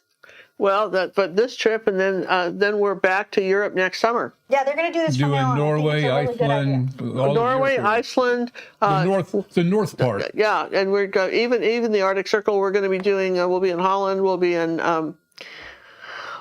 Cork, Ireland, Scotland, Wales, England. they're gonna come see me in Ireland, probably get to see for me next too. year. So Yeah. I mean, we intend to do this. John and I realize that this is what we like to do is travel, and we're just going to take you with us. We're going to drag you along. So also, Kicking and screaming. if you haven't subscribed to this channel, we appreciate it, and also. Yeah, comment, like, subscribe. And we'd love to know after the show's over, how you enjoyed tonight, if you felt your questions had been answered, and if you'd like us to do this again. For those of you that we didn't get answered, we apologize, but time is time. And you can certainly send us something in January. a contact us, and we'll do our best to answer. Yeah, once we're settled in, we have Anything? internet connection. Well, and also when John and I will be back from Australia around the 10th or 11th, and when you get back before we go. and maybe before they take off for Ireland, Yeah, we could do another. Do them one more time before we leave. So maybe we could do another one of these. What do you think? I think that would be great. Yeah. I don't think anybody would care. Okay, I mean, it's fine. I'm trying Okay, to how big hey, you go. we'll do it this way. You guys can do another one if we get 10,000 followers on both our Facebook page and our Instagram. Feels like a That's a pretty bribe. stressful. But it would be really nice. Mom needs 10,000 on Instagram and 10,000 on Facebook to get all the features and to have access to the resources. So in our personal, our regular Facebook club, we have over 10,000 members, but not on my So regular. you people that are in there, get your butts over and sign up for another one. Just go over to our other Over page on and the sign it. Facebook page. It's worth it. We'll put a link over that on our regular club so that you know where to go. Those premieres, which are so hard to find, those are going to be all scheduled out as events there. And guess what? These are going to have, which none of my mom's videos have, the colors before the video. And Oh, and the size and everything. The size and This is crazy everything. talk. Yeah. So I was like, what are we doing? Like, you have to tell them the colors. And you'll be able to find those pinned to the top of the event page. And you'll be able to find the videos really easy because you just do the go to link. You can either click the quick link in there or you can go to the go to link, whichever your browser lets you do. Yeah, she's so clever. She just, like I say, she spent all day with John trying to show us how to do this because, we're a little bit technically challenged with some of the stuff. So thank you very much for that. And I'll tell you what, we're looking forward to 2023. We appreciate all of you guys, and thanks for hanging in there. Thanks our mods for being with us. If you had more questions, we'll Use try to contact us. Use to contact us, and you never know. It just we might answer a few in the Gazette. You never know. And what's the Gazette? The YouTube Gazette is a little newsletter we put out every Monday afternoon, and particularly when we're traveling, there's all kinds of stuff. There's this Gazette if you got it It's a today. really nice newsletter. It's really nice newsletter that explains more about what we're doing with the Purple membership. Talks about the auction pieces. Remember, the auction is closing tonight at midnight, so want to get over and make sure that you're getting your favorite painting, that you don't get outbid, and we will have those. If when you send in your payment, they are ready to be shipped and mailed. So we will He's really good at shipping. He's really good at shipping. So we hope that these will all be out if they're paid for before we leave. Don't miss your favorite painting. Don't miss out. This is something. I'm sorry again about the little purses getting sold out, but we're always abundance and well-being to you. But we're keep checking back on our store because we're uploading new and fun things all the time. What blessings? What do you wish for them in their life as they go forward? I wish all of you the best holiday season. If I don't get to say this in person because we shot all these videos ahead of time, sometimes it can be stressful. Don't let it be stressful. I hope everything is smooth and lovely and light. Remember, art heals the soul, and I hope that you have many happy days of painting. And be sure to check out Cinnamon, who is now live 3 times a week on YouTube. On what are your days? Tuesday. So tomorrow at 1, if you'd like to paint the most adorable abominable snowman. Oh, he's you've ever seen adorable, in your too. Life. He's so cute. And I'm going to talk in that voice the entire class. And then Thursday and Saturday. So those are. And what time you go on? 1 o'clock. Eastern time. Yeah. 12 p.m. Central. All right. So, so look for Cinnamon, and let's give a big wave to all our moderators again. Thanks, you guys, for coming. Big hugs to all of you. Love you guys, and we'll see you down the road or down on the seas or somewhere. Bye, everyone.